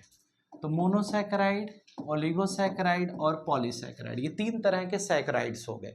मोनोसैकेराइड में हमने कहा कि no simpler unit obtained on hydrolysis, यानी कि अगर हम हाइड्रोलिसिस करेंगे तो कोई भी सिंपलर यूनिट नहीं बनेगी या इसकी हाइड्रोलिसिस नहीं हो पाएगी। ओलिगोसैकेराइड में हमने बताया कि 2 to 10 monosaccharide unit, 2 to 10 monosaccharide unit इसमें बनती है। यानी कि दूसरे केस में हमने पढ़ा कि मोनोसैकेराइड्स की 2 से 10 यूनिट बनती है। तीसरी केस में हमने बताया कि मोर देन 10 यूनिट, यानी कि इसमें 10 से ज़्यादा यूनिट के मोनोसैकेराइड बनते हैं। फिर हमने ये कहा कि अगर 2 यूनिट बनेगी तो उसे हम डाइसैकेराइड कहेंगे, यानी कि अगर किसी की हाइड्रोलिसिस करने के बाद 2 यूनिट मोनोसैकेराइड की ऑब्टेन होती है तो इसका मतलब वह डाइसैकेराइड है। यहां पर हमने बताया कि इसके एग्जाम्पल में हमें पढ़ाया जाएगा, एक एग्जाम्पल ग्लूकोज है, दूसरा एग्जाम्पल फ्रक्टोज है और तीसरा एग्जाम्पल हमारे अंदर राइबोज पढ़ाया गया। बहरहाल हम राइबोज की बात नहीं करते हैं, ठीक है, हमारे यहाँ ग्लूकोज और फ्रक्टोज का एक्सप्लेनेशन है। डाइसैकेराइड के एग्जाम्पल में हमारे पास पढ़ने को मिलेगा सुक्रोज, दूसरा पढ़ाएंगे हम आपको माल्टोज और तीसरा पढ़ाएंगे बेटा लैक्टोज, ठीक है। इधर आते हैं तो इसके अंतर्गत एग्जाम्पल में हमें पढ़ने को मिलेगा स्टार्च, ठीक है, उसके बाद हम लोग पढ़ेंगे सेलुलोज, फिर हम लोग पढ़ेंगे लास्ट में ग्लाइकोजन, ठीक है। स्टार्च, सेलुलोज और ये ग्लाइकोजन, 3 पार्ट हमने पॉलीसैकेराइड में डिस्कस करना है। तो एक मोनोसैकेराइड हो गया, ओलिगोसैकेराइड हो गया और हमारा तीसरा पॉलीसैकेराइड हो गया। हमने एक छोटा सा व्यू आपके सामने इस तरह से इसलिए रखा कि आपको जो अभी बताया वो थोड़ा सा इस तरह से बता देने से मुझे लगता है जल्दी क्लियर हो जाएगा, इसलिए ये हमारा तीसरा पार्ट हो गया। यानी कि हम मोनोसैकेराइड, डाइसैकेराइड, ओलिगोसैकेराइड ये भी जो भी थे उसको हमने एग्जाम्पल के साथ डिस्कस कर लिया। अब हमें ध्यान ये रखना है कि जो मोनोसैकेराइड हम सबसे पहले पढ़ेंगे, तो मोनोसैकेराइड सबसे पहले पढ़ेंगे तो मोनोसैकेराइड में सबसे पहले ग्लूकोज पढ़ेंगे फिर फ्रक्टोज पढ़ेंगे, ठीक है। जब हम डाइसैकेराइड दूसरी हेडिंग डालेंगे तो उसमें सुक्रोज, माल्टोज, लैक्टोज तीनों के स्ट्रक्चर पढ़ाए जाएंगे और जो पॉलीसैकेराइड है उसमें स्टार्च, सेलुलोज और ग्लाइकोजन के स्ट्रक्चर पढ़ाए जाएंगे। इस तरह से हमें इसमें पढ़ना है। तो चलिए अब हम लोग एक एक पार्ट स्टार्ट करेंगे। पहले पार्ट में हमने आपको बताया कि जो पहला पार्ट हमारा है वह किसका है, वह है मोनोसैकेराइड का, यानी पहले पार्ट में हमने मोनोसैकेराइड की बात की, ठीक है। तो मोनोसैकेराइड में ये बताया गया कि जब हम मोनोसैकेराइड पढ़ते हैं तो इसमें हमने एक नाम दिया एल्डोज का, ठीक है, और दूसरा नाम दिया कीटोज का, ठीक है। फिर उसके बाद कहा कि नंबर ऑफ कार्बन इसमें बढ़ाते जाओगे तो वो बदलता जाएगा। हमने फिर इसमें 6 कार्बन ले लिया तो इसका नाम हमने क्या बता दिया, इसका नाम बेटा हमने कहा ये एल्डोहेक्सोज होगा।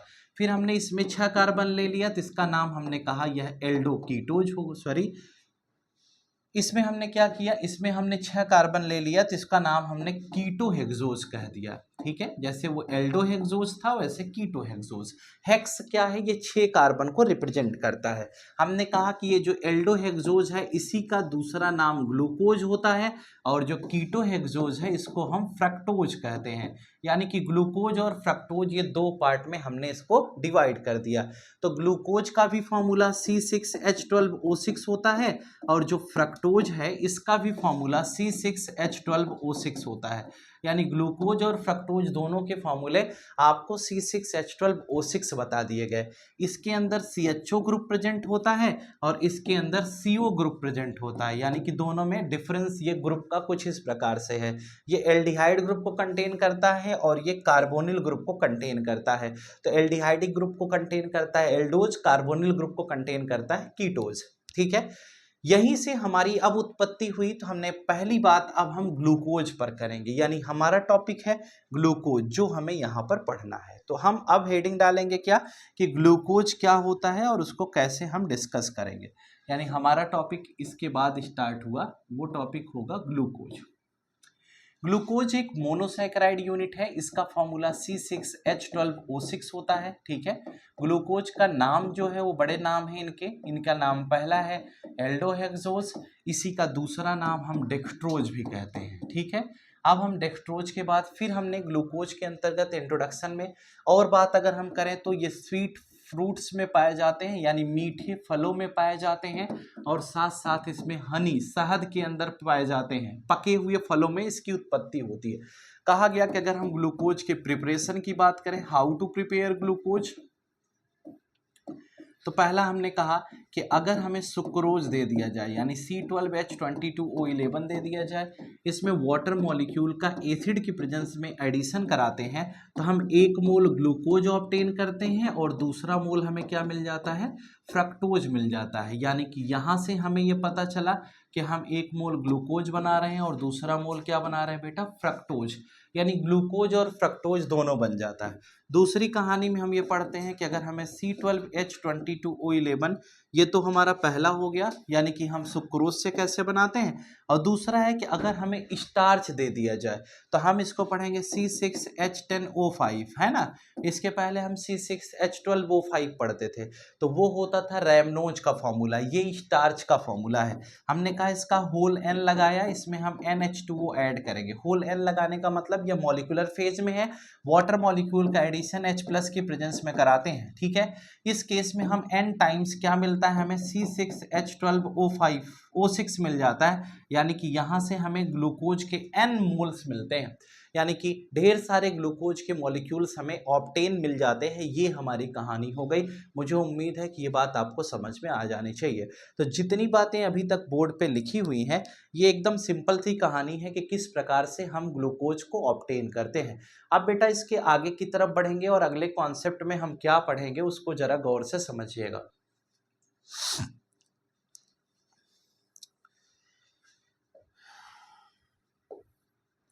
अगला टॉपिक इसमें आता है स्ट्रक्चर ऑफ ग्लूकोज, ठीक है। अब आप हमारे साथ साथ बनाते चलेंगे कि ग्लूकोज का स्ट्रक्चर हम कैसे बनाते हैं। स्ट्रक्चर ऑफ ग्लूकोज की अगर हम बात करें तो ग्लूकोज का स्ट्रक्चर क्या होगा, ग्लूकोज का स्ट्रक्चर कुछ इस प्रकार से होता है। फॉर्मूला तो वही C6H12O6 होता है। स्ट्रक्चर बनाएंगे तो इसका शॉर्ट फॉर्म ये है CHO, CHOH का होल फोर्थ, और फिर हम लिखते हैं CH2OH। ये ग्लूकोज का स्ट्रक्चर है। लेकिन अब ग्लूकोज का जब हम स्ट्रक्चर बनाए तो इसका एक्सपेंडेड फॉर्म हम कैसे बनाएं, साथ साथ बनाइए इसको। इसका एक्सपेंडेड फॉर्म हमारा ये बनेगा, ये CHO को हमने तोड़ दिया, यानी कि आप चाहें तो एक्सप्लेन कर सकते हैं CHO तोड़ दिया। CHO को तोड़ने के बाद हम C लिखेंगे और इस सेकंड कार्बन पे H और OH इस तरह से होगा। फिर C लिखेंगे, इधर OH आएगा बेटा, इधर H आ जाएगा। फिर C लिखेंगे, इधर H आएगा और इधर OH आ जाएगा। फिर C लिखेंगे, फिर H आएगा और फिर OH आएगा। ध्यान रहे ये पहला कार्बन है, ये दूसरा है, ये तीसरा है, चौथा है और पांचवा है, और छठवां कार्बन पर CH2OH डायरेक्ट अटैच्ड होगा। हमें इस बात का ध्यान देना है कि जो ऊपर ग्रुप लगा है वह ग्रुप हमारा CHO है, यानी ये हमारा ग्रुप क्या है, CHO है, इसीलिए इसे हम एल्डोहेक्सोज कहते थे। टोटल कार्बन हमारे पास 6 हैं इसमें, ठीक है। 5 के बाद ये छठवां कार्बन हो गया। और एक जो स्पेसिफिक प्रॉपर्टी है इसकी कि तीसरे कार्बन के रिस्पेक्ट में अगर देखो तो OH लेफ्ट साइड में होता है और H हमारा राइट साइड में होता है ना। ग्लूकोज का जब भी स्ट्रक्चर बनाएंगे तो आप ऐसे ही बनाएंगे, ठीक है। ग्लूकोज का स्ट्रक्चर बनाते समय आप ध्यान रखेंगे CHO फर्स्ट पोजीशन पे होगा, सेकंड पर HOH होगा, थर्ड पोजीशन पर OH लेफ्ट साइड में होगा, H राइट में होगा, फोर्थ पोजीशन पर HOH, फिफ्थ पोजीशन में फिर HOH, सिक्स पोजीशन पर आपका CH2OH प्रेजेंट हो जाएगा। जैसा सामने बना हुआ है ऐसा ही ग्लूकोज का स्ट्रक्चर बनेगा। थर्ड कार्बन को ध्यान रखना है, CHO को फर्स्ट प्रायोरिटी देनी है। इस प्रकार से हम ग्लूकोज के स्ट्रक्चर को बना लेते हैं। अब स्ट्रक्चर बनाने के बाद फिर हम बातचीत आपसे करेंगे केमिकल प्रॉपर्टी पर। अगर हम ग्लूकोज की केमिकल प्रॉपर्टी को डिस्कस करें तो ग्लूकोज की केमिकल प्रॉपर्टीज क्या है।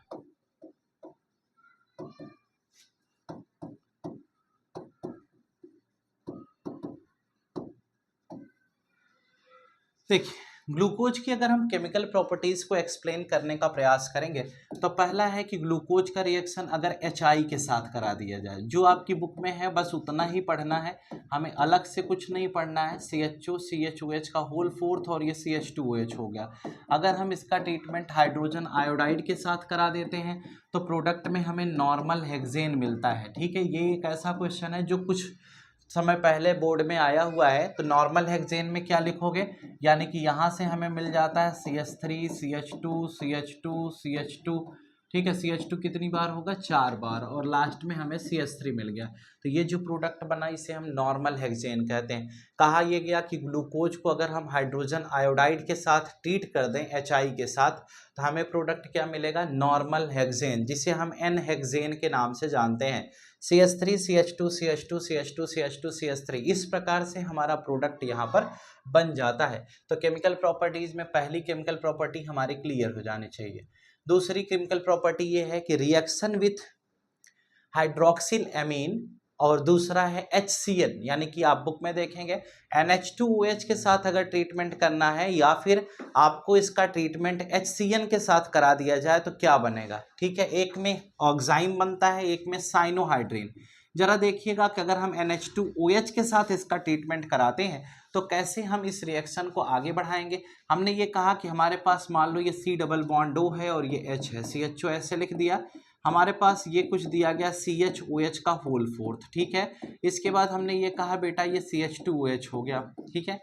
इसका ट्रीटमेंट हम किसके साथ कराएंगे, इसका ट्रीटमेंट हम प्लस में लेते हैं किसको, NH2OH। NH2OH को हम हाइड्रोक्सिल एमीन के नाम से जानते हैं। अब हम कहते हैं डायरेक्ट रिएक्शन कराएंगे, ये H दोनों O के साथ H2O बनाकर बाहर चला जाएगा। जब यह H2O बनाकर बाहर गया तो ऐसी केस में यहाँ पर क्या हो जाएगा, ये माइनस H2O नीचे लगा लो क्योंकि ऊपर नहीं लिखते। हमने कहा कि उसके बाद ये C डबल बॉन्ड N हो गया और OH इससे अटैच्ड है और H इधर लगा हुआ है। नीचे आपका क्या आ जाएगा, CHOH का होल फोर्थ हो जाएगा और ये CH2OH जैसा लगा है उसी तरह से लगा रह जाएगा। तो इसको हम जो सेकंड स्ट्रक्चर हमारा बना, इसमें हमने दोनों हाइड्रोजन को ऑक्सीजन के साथ रिमूव कर दिया तो H2O बनाकर बाहर हो गया और ये हमारा कुछ इस प्रकार से CHOH का होल फोर्थ और CH2OH बन गया। इसको हम क्या कहते हैं, इसका नाम होता है ऑक्साइम। ठीक है, कन्वर्जन कभी कभी एग्जाम में आता है कि व्हाट इज ऑक्साइम। तो ऑक्साइम कैसे बनेगा, ऐसे जैसे आपको दिखाया गया। तो यानी कि ग्लूकोज की केमिकल प्रॉपर्टी हम कुछ इस प्रकार से पढ़ लेते हैं। अब ग्लूकोज की केमिकल प्रॉपर्टी के बाद हम आगे बढ़ेंगे, इसको नोट कर लीजिए तो हम आगे चलें और अगले कॉन्सेप्ट को डिस्कस करें।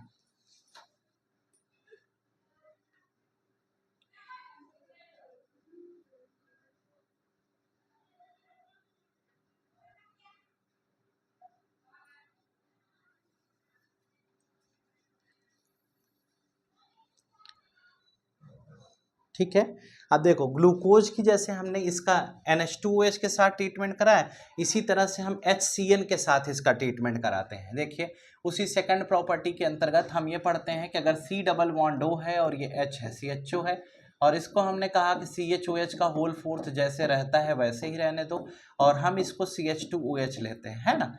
अब हम कहते हैं HCl के साथ इसका ट्रीटमेंट कराएंगे।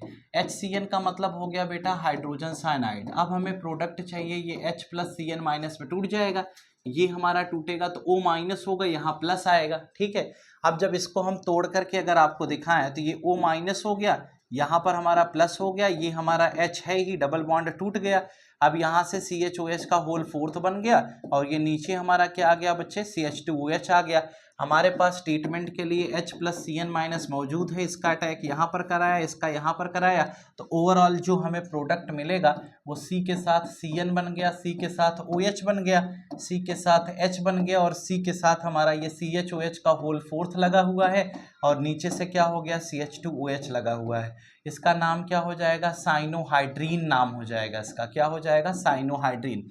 और इसको जो हम पढ़ रहे हैं उसको हम पढ़ते हैं रिएक्शन विथ HCN। HCN का मतलब हाइड्रोजन साइनाइड के साथ अगर हम इसका रिएक्शन कराते हैं तो प्रोडक्ट कुछ इस प्रकार से बनता है। अगर HCN के साथ रिएक्शन कराएंगे, ये डबल बॉन्ड है CHO का, ये टूट जाएगा, ऑक्सीजन पर माइनस आएगा, कार्बन पर प्लस आएगा, H प्लस Cn माइनस में हाइड्रोजन साइनाइड ब्रेक होगा, H प्लस का अटैक वो माइनस पर करा देंगे, Cn माइनस का अटैक प्लस पर कराएंगे और इस प्रकार से हमें साइनोहाइड्रीन मिल जाता है जो सामने आपका प्रोडक्ट बना हुआ है। नोट करिए,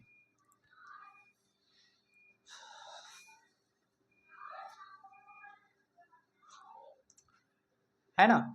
रिएक्शन विथ HCN हो गया। अब इसके बाद हम लोग आगे चलेंगे और अगला हमारा है रिएक्शन, थर्ड नंबर पे हम पहुंचते हैं। तो थर्ड नंबर पे हम पढ़ेंगे रिएक्शन विथ ब्रोमीन वाटर। यानी आपको दिया गया Br2 वाटर, ये क्या करता है, ये भी ऑक्सीडेशन के लिए इन्वॉल्व होता है।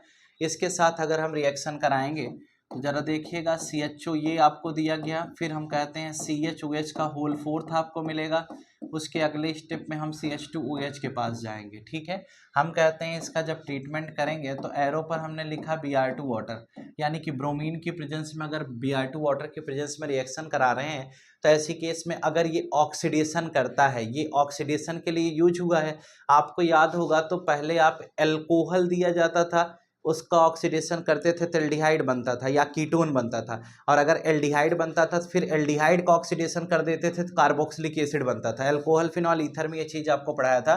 तो ब्रोमीन वाटर के साथ जब इसका ट्रीटमेंट करोगे, ये जो CHO ग्रुप है बेटा, ये डायरेक्ट कन्वर्ट हो जाएगा COOH में, है ना।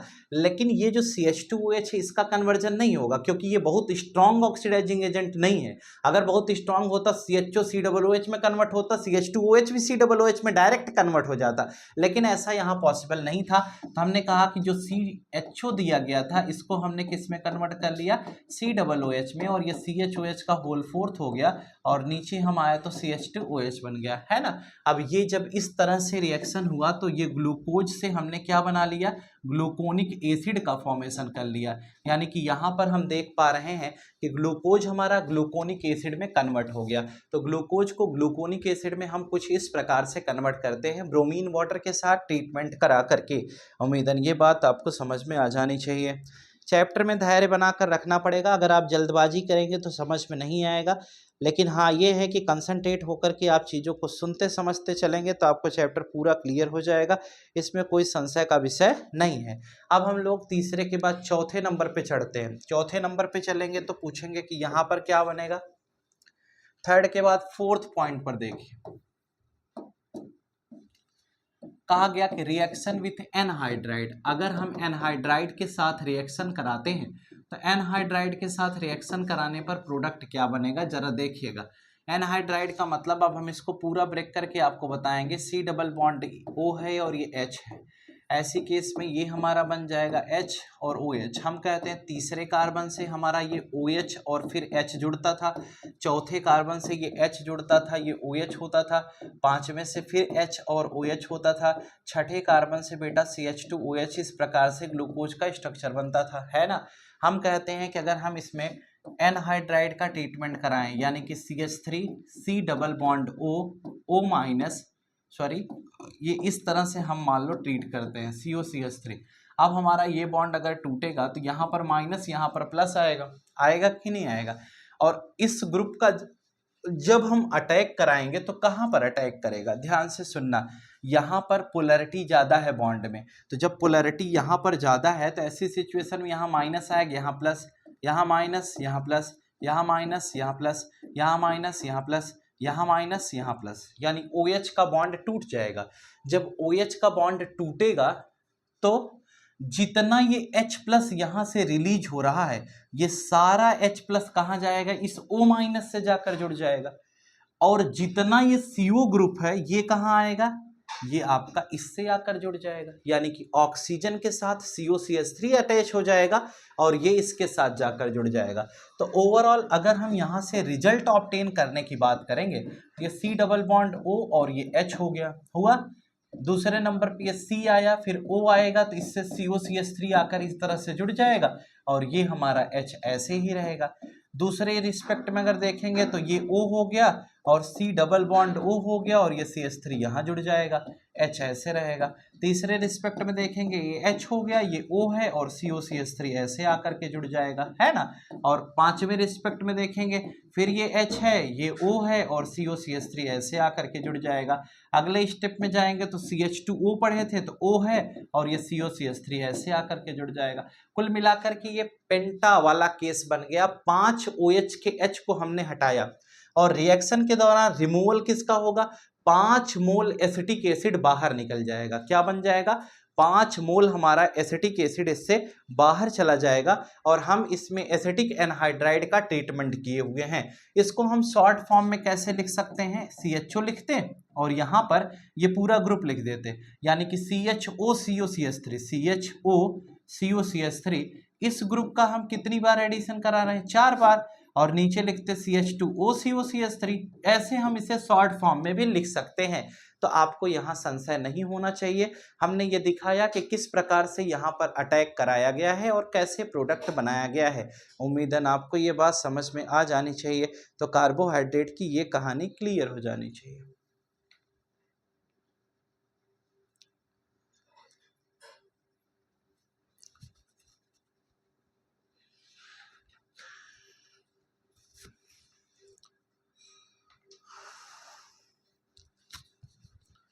आ गया समझ में? अब चलो बेटा, इसके बाद एक और लास्ट हमारे पास और केस है 5वें नंबर की। आपके बुक में 6वें नंबर पे दी होगी, तो उसमें घबराने का नहीं है। 5वें नंबर पे ये है कि रिएक्शन विथ नाइट्रिक एसिड, यानी कि अगर हम किसी ग्लूकोज मॉलिक्यूल का या ग्लूकोनिक एसिड का ट्रीटमेंट कंसनट्रेटेड HNO3 के साथ कराते हैं। जैसा कि आपको जानकर खुशी होनी चाहिए कि ये कंसनट्रेटेड HNO3 वही है जो एक स्ट्रॉन्ग ऑक्सीडाइजिंग एजेंट के रूप में पहले से यूज हो रहा है। हमने कहा कि अगर हम 5वें केस में कंसनट्रेटेड HNO3 के साथ किसी का ट्रीटमेंट कराएंगे तो प्रोडक्ट हम क्या पाएंगे, जरा गौर करिएगा। हमारे पास जो क्वेश्चन आया उसमें हम प्रोडक्ट की बात जो करेंगे, ये CHO है, ये CHOH का होल फोर्थ है ना, और ये हमारे पास CH2OH है। हमने अभी कहा कि जो ऑक्सीडेशन में ऑक्सीडाइजिंग एजेंट बहुत मायने रखता है कि हमें प्रोडक्ट क्या मिलेगा। हमने कहा कंसनट्रेटेड HNO3 की प्रेजेंस में जब हम ट्रीटमेंट कराएंगे तो CHO भी COOH में कन्वर्ट हो जाएगा और CH2OH भी हमारा COOH में कन्वर्ट हो जाएगा। तो इस प्रकार से ये कन्वर्जन हमें दिखाई दिया। हम ये भी कहते हैं कि आपकी बुक में जैसे लिखा हुआ है वैसे ही हम लिख दे रहे हैं। दूसरा, अभी हमने एक बात ये पढ़ी थी कि ये हमारा क्या हुआ था, ग्लूकोनिक एसिड, ऐसे लिखा था ना, ये ग्लूकोनिक एसिड था। तो हम अगर इसकी बात करें तो अगर कंसंट्रेटेड HNO3 होगा तो ग्लूकोनिक एसिड तो आराम से सैकरिक एसिड में कन्वर्ट हो जाएगा और ग्लूकोज भी सैकरिक एसिड में कन्वर्ट हो जाएगा। यानी ये हमारे पास क्या दिया गया, ग्लूकोज है, ये जो हमें दिया जा रहा है ये सैकरिक एसिड है। क्या है, ये सैकरिक एसिड है। और ये जो यहाँ दिया गया ये क्या है, यह ग्लूकोनिक एसिड है। यानी ये ग्लूकोनिक एसिड है, ये सैकरिक एसिड है और ये ग्लूकोज है।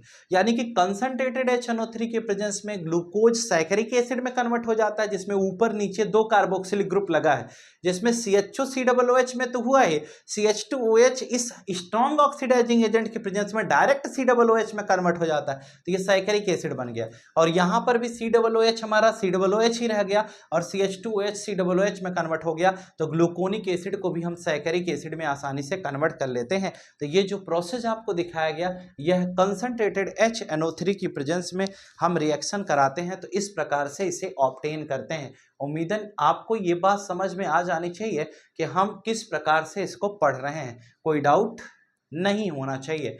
5 केस हमने यहाँ पर पढ़ लिए हैं। 5 केस के बाद हम आगे की तरफ बढ़ेंगे और आगे के केस में हम क्या पढ़ेंगे जरा गौर करिएगा। अगला है हमारा साइक्लिक स्ट्रक्चर ऑफ ग्लूकोज।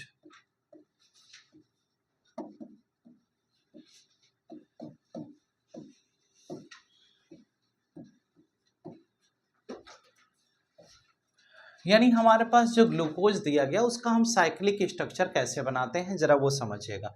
बहुत आसान सा टॉपिक ये भी है। CHO है, ये हमारे पास H है, हमारे पास ये जो दिया जा रहा है ये अभी हमने स्ट्रक्चर देखा है कि ये इस तरह से स्ट्रक्चर इसका बनेगा, हम उसी तरह से बना रहे हैं। ठीक है, कहा यह गया कि इसके अंदर ग्लूकोज के अंदर एक साइक्लिक स्ट्रक्चर भी बनता है, उसी साइक्लिक स्ट्रक्चर की हम बात करेंगे। तो साइकिल के फॉर्म में इसको कैसे रिप्रेजेंट किया जाए उसी के बारे में हमारी आपकी चर्चा आज की क्लास में होने वाली है। जरा गौर से सुनिए क्या पढ़ेंगे। हमने कहा ये पहला कार्बन, ये दूसरा है, ये तीसरा है, ये चौथा है, ये पांचवा है और ये छठा। टोटल 6 कार्बन हमारे पास दिखाई दे रहे हैं। हम जब कहते हैं कि इसको अगर हमें साइक्लिक स्ट्रक्चर बनाना है तो इसका स्ट्रक्चर जो होता है वो पायरॉन के जैसा होता है। कैसा होता है बेटा, पायरॉन के जैसा होता है। और इसके स्ट्रक्चर को हम पायरानोज स्ट्रक्चर के नाम से जानते हैं। क्या कहते हैं, पायरानोज स्ट्रक्चर। कार्बन और ऑक्सीजन के बीच में बनने वाला यह बॉन्ड माइनस में यहाँ से होगा, यहाँ पर प्लस आता है। जो हम आएगा वो तो बाद में आएगा, प्लस माइनस कब आएगा।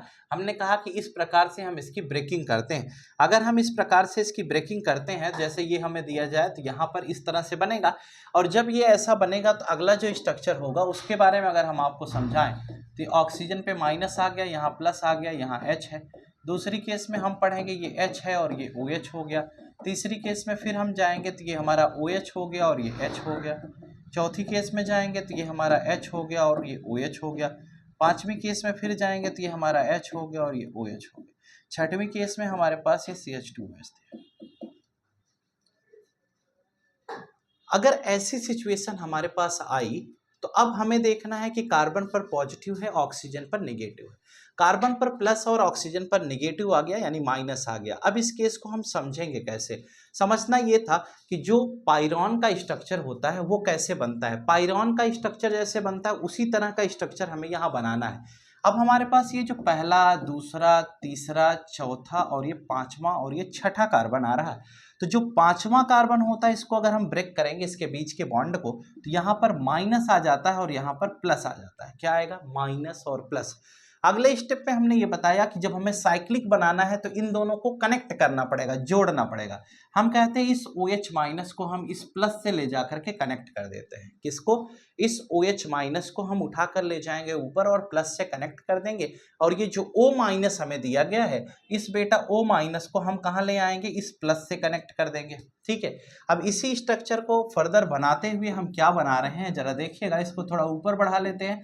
हमने कहा कि ये हमारे पास OH आकर के कनेक्ट हो गया, ये हमारे पास H है। ठीक है। उसके बाद हम कहते हैं कि हम नीचे जरा इसको बना लें, तो हम इसको कहते हैं ये H हो गया और ये OH, जो जैसे था उसी तरह से लिखना है। तीसरे पर OH होता है उसको ऐसे ही रहने दिया। चौथे पर फिर हमने H लिखा और OH लिख दिया।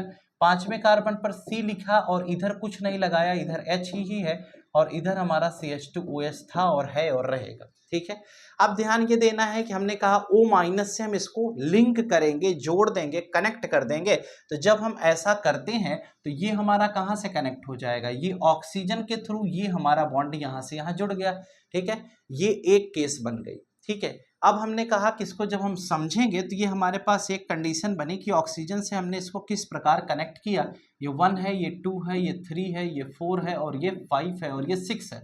तो टोटल हमारा जो कनेक्शन हुआ कुछ इस प्रकार से हो गया, यानी कि 5 कार्बन की चेन ये कुछ ऐसी बन रही है। अब हम कहते हैं ये जो OH हमारा इधर है, इसी फर्स्ट कार्बन के रिस्पेक्ट में हमने HOH की पोजीशन को बदल देंगे और बदलने के बाद हम अगली केस को ऑब्टेन करते हैं। जरा ये देखिए, पहले कार्बन पर OH हम इधर कर देते हैं, H ऊपर साइड में कर देते हैं और C है, OH है और ये H हो गया, फिर C है, ये OH है, फिर ये H हो गया, फिर C है, ये H है और ये OH हो गया, फिर हमारे पास C है और ये H है और ये कनेक्टिंग ग्रुप हो जाएगा। ऐसे जाकर के ऑक्सीजन इस तरह से जुड़ जाएगा और ये हमारे पास CH2OH है। हम इस तरह से इसको कनेक्ट करते हैं और इसका नाम, जिसमें H हमारा लेफ्ट में है, OH राइट में हो गया, इसका नाम हम क्या देते हैं? इसका नाम हम अल्फा D प्लस ग्लूकोज देते हैं। ठीक है। क्या देंगे? अल्फा D प्लस ग्लूकोज कहते हैं और इसको बीटा D प्लस ग्लूकोज कहते हैं। D मतलब डेक्स्ट्रो होता है और L मतलब लीवो होता है। ठीक है। डेक्स्ट्रो और लीवो ये दो तरह के रोटेशन हुआ करते थे OI के अंतर्गत। PPL अगर राइट साइड में शिफ्ट होती है तो उसे डेक्स्ट्रो बोलते हैं, लेफ्ट में शिफ्ट होती है तो उसे क्या कहते हैं? लीवो कहते हैं। अब एक बड़ा अच्छा सा बात यहाँ पर यह है कि जो हम पायरॉन का स्ट्रक्चर देखते हैं वो पायरॉन का स्ट्रक्चर कैसा बनता है, जरा गौर करिएगा। यानी कि हम कहते हैं जो पायरॉन है उसका स्ट्रक्चर कुछ इस तरह से बनता है, ऐसा स्ट्रक्चर। ये जो स्ट्रक्चर आपके सामने बना है यह स्ट्रक्चर किसका है? पायरॉन का स्ट्रक्चर है। और जो आपको ग्लूकोज का स्ट्रक्चर होता है वो पायरॉन के जैसा होता है। कैसा होता है? पायरॉन के जैसा होता है। इसीलिए ग्लूकोज के स्ट्रक्चर को हम पायरानोज स्ट्रक्चर भी कहते हैं। यानी साइक्लिक स्ट्रक्चर ऑफ ग्लूकोज का दूसरा नाम है पायरानोज स्ट्रक्चर ऑफ ग्लूकोज और तीसरा नाम है बेटा हावर्थ स्ट्रक्चर ऑफ ग्लूकोज। तो इसके बड़े नाम हैं, तो आइए इसके नाम को आगे बढ़ाते हुए ऑक्सीजन की डिमांड को पूरा करते हुए आपको साइक्लिक स्ट्रक्चर बताते हैं। देखिए ये हमारा सेम वही कहानी बन गई। ये पायरॉन का स्ट्रक्चर है, ये अल्फा डी ग्लूकोज का स्ट्रक्चर बनाने जा रहे हैं। गौर करिएगा, मार्केट बहुत अच्छी है, समझ में पक्का आ जाएगा। हम कहते हैं ये हमारा पहला कार्बन है, तो इसी पर हम इसको क्या करेंगे, बॉन्ड को ऐसे करके दिखाते हैं। हमारे पास पता है ये कार्बन है, कॉर्नर पर अगर कार्बन है तो यहाँ पर 4 बॉन्ड होगा। इसको 3D में समझिएगा, इसको ऐसे उठाकर प्लेन में ले लो तो आपको ज़्यादा क्लियर हो जाएगा। जैसे ये स्ट्रक्चर बना है, इसको ऐसे कॉपी ऊपर उठाकर प्लेन में ले लो, प्लेन में लोगे तो कुछ बॉन्ड ऊपर की तरफ बन रहे हैं, कुछ नीचे की तरफ बन रहे हैं। तो ऊपर कौन लगेगा, जो लेफ्ट साइड में है, नीचे कौन लगेगा, जो राइट साइड में। अब देखिए लेफ्ट साइड में H है। अब एक बात ये समझना है, पेन को ध्यान में रखें कहाँ पर चल रही है, अगर नहीं दिमाग चला तो फिर बेटा गड़बड़ा जाएगा गाड़ी। ये देखो 1 2 3 4 5 6 हमने लिख दिया। अब हम कहते हैं जो लेफ्ट साइड में है वो ऊपर रहेगा। इसको ऐसे क्यों नहीं उठाकर ऊपर ले लेते, ऐसे ले लोगे तो आपको क्लियर हो जाएगा। जैसे इसको लोगे तो आपको पता चला कि HOH पहली कंडीशन में है, तो हम यहाँ पर क्या लिख दिए, H, यहाँ पर क्या हो गया OH।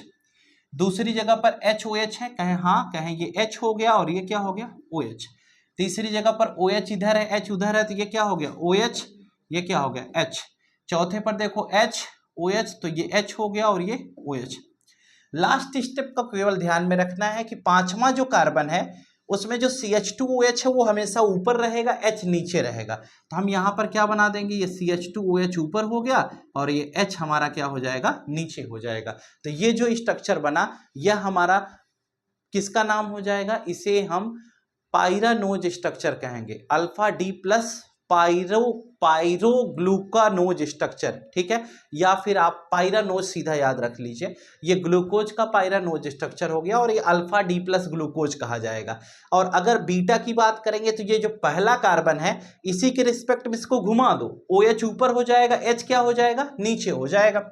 यानी कि अगर इस रिस्पेक्ट में इसको घुमाओगे तो जो बनेगा वो कैसे बनेगा, ये देखिए, इसको हम क्या करेंगे, घुमाएंगे। तो हम कहते हैं ये ऐसे ऐसे ऐसे ऐसे ऐसे बना।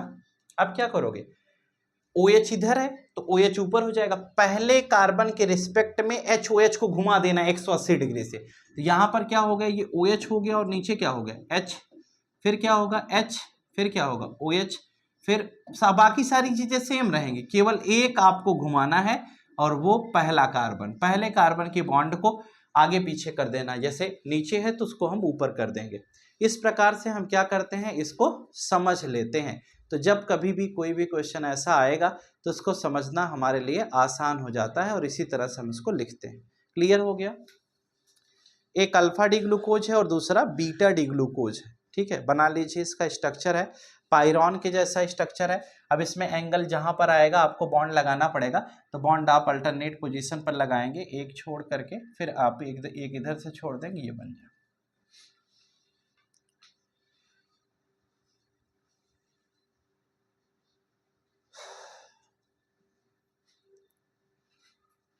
बॉन्ड कंप्लीट और फुलफिल हो जाने की वजह से आपको उसमें कुछ करना नहीं है, वो डायरेक्ट बन जाएगा। तो ये जो स्ट्रक्चर आपके पास आ गया इसको हम क्या कहेंगे, इसी को हम नाम देते हैं पायरानोज स्ट्रक्चर या साइक्लिक स्ट्रक्चर ऑफ ग्लूकोज कहते हैं। जैसे ही बेटा ग्लूकोज का स्ट्रक्चर बना है सेम टू सेम हमारा फ्रक्टोज का स्ट्रक्चर बनेगा।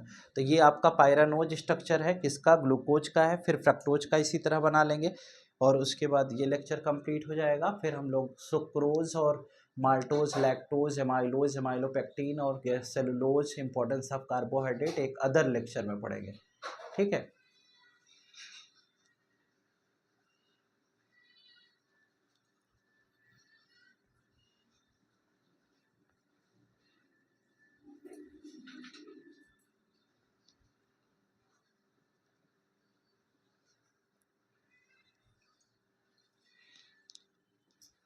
नोट करिए इसको।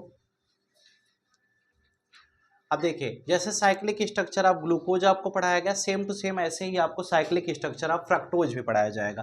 तो जरा गौर करिएगा, अगर हमें साइक्लिक स्ट्रक्चर ऑफ फ्रक्टोज पढ़ना है तो कैसे पढ़ना है।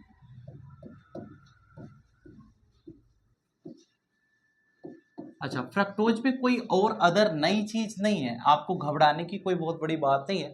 अगर हम फ्रक्टोज का स्ट्रक्चर पढ़ते हैं तो उसमें कुछ नया आपको ऐसा नहीं बड़ा सा मिल जाएगा जिसको देखकर आप टेंशन में आ जाए, नहीं, ऐसा कुछ नहीं है। साइक्लिक स्ट्रक्चर ऑफ फ्रक्टोज भी सेम टू सेम ऐसा ही है जैसे ग्लूकोज का स्ट्रक्चर है, बस केवल कार्बोनिल ग्रुप की पोजीशन बदलेगी। आइए देखते हैं वो पोजीशन कैसे बनेगी। ये देखिए, जब इसका स्ट्रक्चर बनाएंगे तो फ्रक्टोज का भी स्ट्रक्चर फॉर्मूला वही है, C6H12O6। हमारे पास जब स्ट्रक्चर देखेंगे तो ये कार्बन कार्बोनिल ग्रुप हो गया, उसके बाद तीसरे कार्बन पर OH लगता था वही लगाना है, चौथे कार्बन पर फिर आते हैं तो यहाँ H हो जाएगा और ये OH हो जाएगा, चौथा कार्बन हो गया, पांचवें कार्बन पर फिर H हो जाएगा और OH हो जाएगा, पांचवा भी हो गया, और छठवें कार्बन पर हम CH2OH लिखते थे वो ऐसे ही लिखेंगे। ये जो आपके सामने स्ट्रक्चर दिया गया, ये स्ट्रक्चर हमारा किसका है, ये स्ट्रक्चर हमारे पास मिल गया किसका, फ्रक्टोज का। तो फ्रक्टोज का स्ट्रक्चर हमारे सामने इस प्रकार से दे दिया गया। अब सिंपल सी वही कहानी इसमें भी लगानी है जो उधर लगाए। तो क्या कहानी लगाओगे, ये बॉन्ड हमारा फिर से ब्रेक होगा, यहाँ पर माइनस आएगा, यहाँ पर प्लस आएगा, और पांचवें के बीच का ये ब्रेकिंग होगी, तो ब्रेकिंग होगी तो ये माइनस आएगा और ये प्लस आएगा। इसका स्ट्रक्चर फ्यूरॉन के जैसा बनेगा। अभी हम आपसे डिस्कस करेंगे फ्यूरॉन का स्ट्रक्चर कैसा होगा, ठीक है। अब हम कहते हैं सेकंड स्टेप में आइए। तो सेकंड स्टेप में हमने इसको थोड़ा सा और अच्छा बनाने का प्रयास किया। ये CH2OH हो गया, ये C हो गया, ये O हो गया। अब O पर माइनस है बेटा, इस पर क्या हो जाएगा, प्लस हो जाएगा। हमने ये कहा कि अगले स्टेप में आइए, तो ये हमारा OH जैसे पहले था वैसे ही है, H को लगा रहने दो। फिर आए तो हम कहते हैं कि H हो गया, ये OH हो गया, है ना। फिर आए तो इसको हमने H कहा और ये हमारा बॉन्ड टूट चुका है, यहाँ पर क्या आ गया है, प्लस, और जो ये OH माइनस है, इस OH माइनस को देखो, ये OH माइनस हो गया और ये प्लस हो गया। फिर हमने कहा ये CH2OH हो गया। अब हमें यहाँ तक चीज़ें समझ में आ जानी चाहिए। अब हम कहते हैं जब हम इतना समझ गए तो हम कहेंगे इस OH माइनस को हम कहाँ ले जाएंगे, इस प्लस पर लगा देंगे, और ये जो O है वो इससे इंटरलिंक हो जाएगा। यही तो हमने किया था, पांचवें कार्बन को तोड़ते थे। अब यहाँ पर हमने देखा कि ये पहला, ये दूसरा, ये तीसरा, ये चौथा और ये पांचवा और ये छठवां, ठीक है, क्योंकि इसमें जो रिंग बनेगी उसमें 4 कार्बन आएंगे। अब हम इस केस को थोड़ा सा आगे बढ़ाते हैं और अच्छा समझने का प्रयास करें। ये देखिए, ये कार्बन है, इससे हमने कुछ इस प्रकार से CH2 जोड़ दिया और OH इधर से लगा दिया, यानी जो ऊपर लगा था उसको हमने बगल में लगा दिया, ठीक है। कुछ इसमें घबराने की बात नहीं, हमने उसको साइड में कर दिया। और हमारे पास क्या है कि हम ये जो OH ले गए जोड़े, इसको हम OH को ऊपर लगा देते हैं और ये हमारा ऑक्सीजन आगे जाकर के बॉन्डिंग करेगा। दूसरे के बाद तीसरे कार्बन पर हमारे पास OH था और ये H था, उसको लगा रहने दिया। चौथे कार्बन पर हमारे पास H था और OH था, उसको भी लगा रहने दिया। पांचवें कार्बन पर हमारे पास H था और ये हमारा बॉन्डिंग में चला जाएगा। छठवां कार्बन CH2OH वैसे ही रहा। अब हमने ये कहा कि ये जो दूसरे कार्बन पर ऑक्सीजन है, इसको ले आकर कनेक्ट कर दिया पांचवें कार्बन से। बिल्कुल परफेक्ट स्ट्रक्चर हमारा बनता जा रहा है। हमने कहा ये कनेक्शन दिखाते समय एक बात ध्यान रखनी कि पहला, ये दूसरा, ये तीसरा, ये चौथा, ये पांचवा और ये छठवां हो गया। अब हम कहते हैं बस हमारा बन गया, अब क्या करना ही था। और ये वहां पर पहले के रिस्पेक्ट में घुमाते थे, यहाँ दूसरे के रिस्पेक्ट में घुमा देना है। ये जो स्ट्रक्चर बनेगा इसे हम अल्फा डी माइनस ग्लूकोज का नाम देंगे। इसका नाम हो जाएगा अल्फा डी माइनस ग्लूकोज। जो दूसरे के रिस्पेक्ट में इसको घुमा दीजिए। जब आप इसको घुमाएंगे दूसरे के रिस्पेक्ट में तो ये कार्बन है, ये OH आपका इधर हो जाएगा और ऊपर क्या हो जाएगा बेटा, CH2OH ऊपर हो गया। दूसरे के बाद तीसरे नंबर पे आइए तो ये OH है और ये H हो गया। फिर हम पढ़ेंगे H है, फिर ये OH हो गया। फिर हम पढ़ेंगे ये आपका H है और ये हमारा कनेक्टिंग वाला है हो गया, और ये CH2OH हो। बस खेल खत्म। यहाँ से आप ऑक्सीजन कनेक्ट करिए, ये बना दिया, ठीक है। अब हमने ये कहा कि अब हम नाम लिखेंगे। नाम बिल्कुल लिखेंगे, क्यों नहीं लिखेंगे। देखिए, ये 1 हो गया, ये 2 हो गया, ये 3 हो गया, ये 4 हो गया, ये 5 हो गया और ये 6 हो गया। इसका नाम क्या हो जाएगा, बीटा डी माइनस ग्लूकोज इसे कहेंगे। क्या कहेंगे, बीटा डी माइनस ग्लूकोज इसका नाम हो जाएगा। इसका अल्फा डी माइनस ग्लूकोज, उसका बीटा डी माइनस ग्लूकोज हो गया। हमने क्या किया, दूसरे के रिस्पेक्ट में बदला है। OH और CH2OH की पोजीशन दूसरे कार्बन के रिस्पेक्ट में हमने क्या कर दिया है, बदल दिया है। पहले के रिस्पेक्ट में नहीं, कोई चेंज हुआ है। अब हम कहेंगे इसको जब थोड़ा सा और पढ़ते हैं तो हमारे पास एक स्ट्रक्चर आता है, उस स्ट्रक्चर पर बात करते हैं। हमारे पास स्ट्रक्चर आता है कि ऑक्सीजन अगर कुछ इस प्रकार से प्रेजेंट हो जाए, जैसा आपको ये दिया गया, तो ये स्ट्रक्चर होता है किसका, ये स्ट्रक्चर होता है फ्यूरॉन का। जैसे अभी तक आप जो साइक्लिक स्ट्रक्चर पढ़ते थे उसमें पायरानोज कहे थे, ये फ्यूरॉन का स्ट्रक्चर है और इसे हम फ्यूरानोज स्ट्रक्चर कहेंगे। क्या कहेंगे, फ्यूरानोज। ध्यान रहे, 1 2 3 4 कार्बन यहाँ पर रिंग में आ रहे हैं और बाकी कार्बन बाहर है। तो हम इसको जब पढ़ेंगे तो ये ऑक्सीजन हो गया, यहाँ तक ठीक है। ऑक्सीजन के बाद हम फिर इसको ऐसे लगाएंगे, इसको ऐसे लगाएंगे, इसको ऐसे लगाएंगे, इसको ऐसे लगाएंगे, फिर ये ऐसे होगा, ठीक है। ये वही स्ट्रक्चर हमको वहां पर भी बनाना है, अलग से कोई काम नहीं करना है। हम कहते हैं जब इतना बना लिए हमने कहा ये हो गया, ये हो गया, ये हो गया, ये हो गया, कहे हाँ यार ये भी बात सही है। अब हम कहते हैं कि ये दूसरा कार्बन हमारा कहाँ आएगा, ये दूसरा कार्बन है, ये तीसरा है, ये चौथा है और ये पांचवा है, छठवां कहाँ आएगा वो हम समझेंगे बाद। अब हमारे पास कनेक्टिंग ग्रुप है, कनेक्टिंग ग्रुप को जोड़ना कैसे है जरा देखिए इधर। अब हम इसमें दूसरे कार्बन पर देखो, ऊपर लेफ्ट साइड में क्या है CH2OH, ये देखो जोड़ दिया। राइट साइड में क्या है OH, ये देखो OH जोड़ दिया। फिर तीसरे कार्बन पर OH ऊपर है और H क्या है नीचे, कर दिया। चौथे पर HOH है, ये देखो H हो गया, ये OH हो गया। पांचवें पर ये H है, ये CH2OH। फिर वही गलती नहीं करनी है, CH2OH हमेशा ऊपर रहेगा, H नीचे रहेगा। तो हमने ये कहा कि ये CH2OH हो गया और ये हमारा H हो गया, नीचे हो गया। बस ये हमारा इसी तरह से अल्फा डी माइनस ग्लूकोज एकदम मनमनाक बन गया। अब क्या करना है, दूसरे के रिस्पेक्ट में पोजीशन बदल देनी। ये पहला कार्बन हो गया और ये छठवां कार्बन हो गया, देखिए एकदम क्लियर है। दूसरे के रिस्पेक्ट में CH2OH और OH की पोजीशन बदल देनी, वही हमने वहां पर भी बदला है। और जब हम ये बदल देंगे तो ये कुछ ऐसा बनेगा, देखिए ये ऑक्सीजन,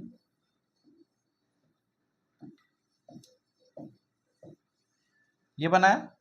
अब हम क्या करेंगे, इसकी पोजीशन बदलते हैं, तो ये OH हो गया, ये हमारा CH2OH हो गया, बना। फिर ये हमारा OH है, बाकी सब तो सेम रहेगा, उसमें कोई चेंज करना नहीं है। ये हमारा H हो गया, ये OH हो गया, ये हमारा CH2OH हो गया और ये क्या हो गया H हो गया। ये देखो 1 2 3 4 5 6, ये 6 कार्बन की पोजीशन है। ये अल्फा डी ग्लूकोज और ये beta D, sorry alpha D fructose और बीटा डी फ्रक्टोज बन जाएगा। यहाँ ग्लूकोज लिख दिया क्या, ठीक है, ये फ्रक्टोज और ये भी क्या हो जाएगा फ्रक्टोज होगा। इसको हम फ्रक्टोफ्यूरानोज स्ट्रक्चर कहते हैं, किसको, fructofuranose. Alpha D minus fructofuranose और beta D minus fructofuranose. Board में जगह नहीं, आप नोट कर लीजिएगा, ठीक है बेटा। फ्रक्टोफ्यूरानोज के नाम से हम इसे जानते हैं। इस प्रकार से हम फ्रक्टोज का भी स्ट्रक्चर बना लेते हैं। तो ये जो स्ट्रक्चर आपके सामने दिख रहा है, ये साइक्लिक स्ट्रक्चर ऑफ फ्रक्टोज हो गया। तो फ्रक्टोज का कैसे साइक्लिक स्ट्रक्चर बनेगा वो हमने आपको बता दिया। तो टोटल अभी तक देख पाए तो हम ग्लूकोज और फ्रक्टोज का 2 स्ट्रक्चर आपके सामने बनाए हैं, इसको नोट करिए खट से।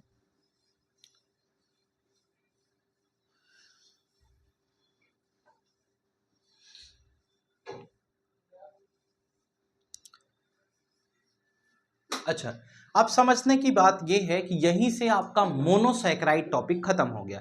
जैसे मोनोसैकेराइड में हमने शुरुआती दौर में बताई थी कि ग्लूकोज और फ्रक्टोज 2 टॉपिक के बारे में हमें बात करनी है। तो ग्लूकोज और फ्रक्टोज दोनों को हमने एक्सप्लेन कर दिया कार्बोहाइड्रेट के अंतर्गत, यानी कि कार्बोहाइड्रेट के अंतर्गत आज की इस क्लास में आपका मोनोसैकेराइड समाप्त हो गया है। तो मोनोसैकेराइड के बाद फिर डाइसैकेराइड आएगा, फिर पॉलीसैकेराइड आएगा। तो डाइसैकेराइड और पॉलीसैकेराइड ये 2 टॉपिक अभी आपके रिमेनिंग है। हम लोगों ने आज की इस क्लास में मोनोसैकेराइड खत्म कर लिया और मोनोसैकेराइड से रिलेटेड अब कोई प्रॉब्लम आपको नहीं होनी चाहिए। लेकिन बेटा सबसे मेन बात यह है कि इस मोनोसैकेराइड को आपको कंप्लीट तरीके से समझने के लिए घर पर इन स्ट्रक्चर्स को बार बार बनाना पड़ेगा, क्योंकि ग्लूकोज फ्रक्टोज ये दोनों टॉपिक थोड़ा सा कंफ्यूजिंग है।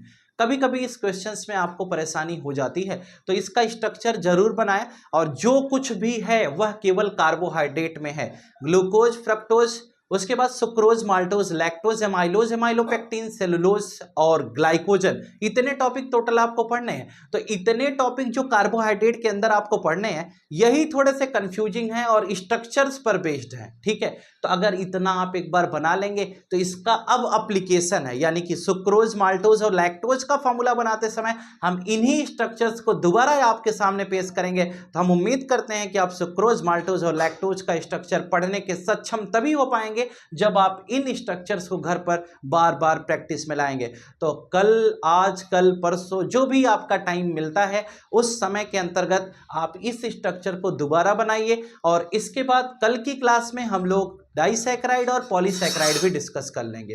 तो डाइसैकेराइड और पॉलीसैकेराइड का कॉन्सेप्ट कल की क्लास में कंप्लीट हो जाएगा। और इस क्लास में जो भी पोर्शन पढ़ाया गया है इसमें कोई जल्दबाजी नहीं करनी है, चाहे वीडियो को पूरा एक एक एंड से यानी शुरू से लगाकर लास्ट तक आपको देखना है।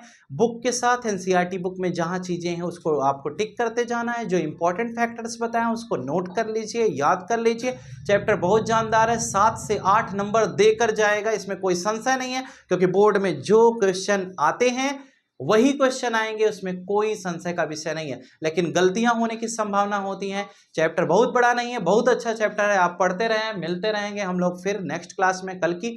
और कल की क्लास में हम लोग बातचीत करेंगे डाइसैकेराइड और पॉलीसैकेराइड में sucrose, maltose, lactose, amylopectin, amylose और ग्लाइकोजन के साथ सेलुलोज के स्ट्रक्चरल फॉर्म की। और लास्ट वाले टॉपिक में हम पढ़ेंगे इंपॉर्टेंस ऑफ कार्बोहाइड्रेट, यानी कि कार्बोहाइड्रेट ये 2 लेक्चर में कंप्लीट करा दिया जाएगा। फिर प्रोटीन, विटामिन एंड एंजाइम, फिर उसके बाद हम लोग बातचीत करेंगे न्यूक्लिक एसिड के बारे में। तो टोटल 5 से 6 यानी कि 6 लेक्चर मैक्सिमम हम लोग लेंगे और इस 6 लेक्चर में इस बायोमोलिक्यूल का अंत कर देंगे। और बायोमोलिक्यूल पढ़ने के बाद फिर किसी दूसरे चैप्टर पर भी बातचीत होगी। मुझे उम्मीद है कि आपको ये वीडियो पसंद आई होगी, अगर अच्छी लगी हो तो आप दूसरे तक जरूर शेयर करें।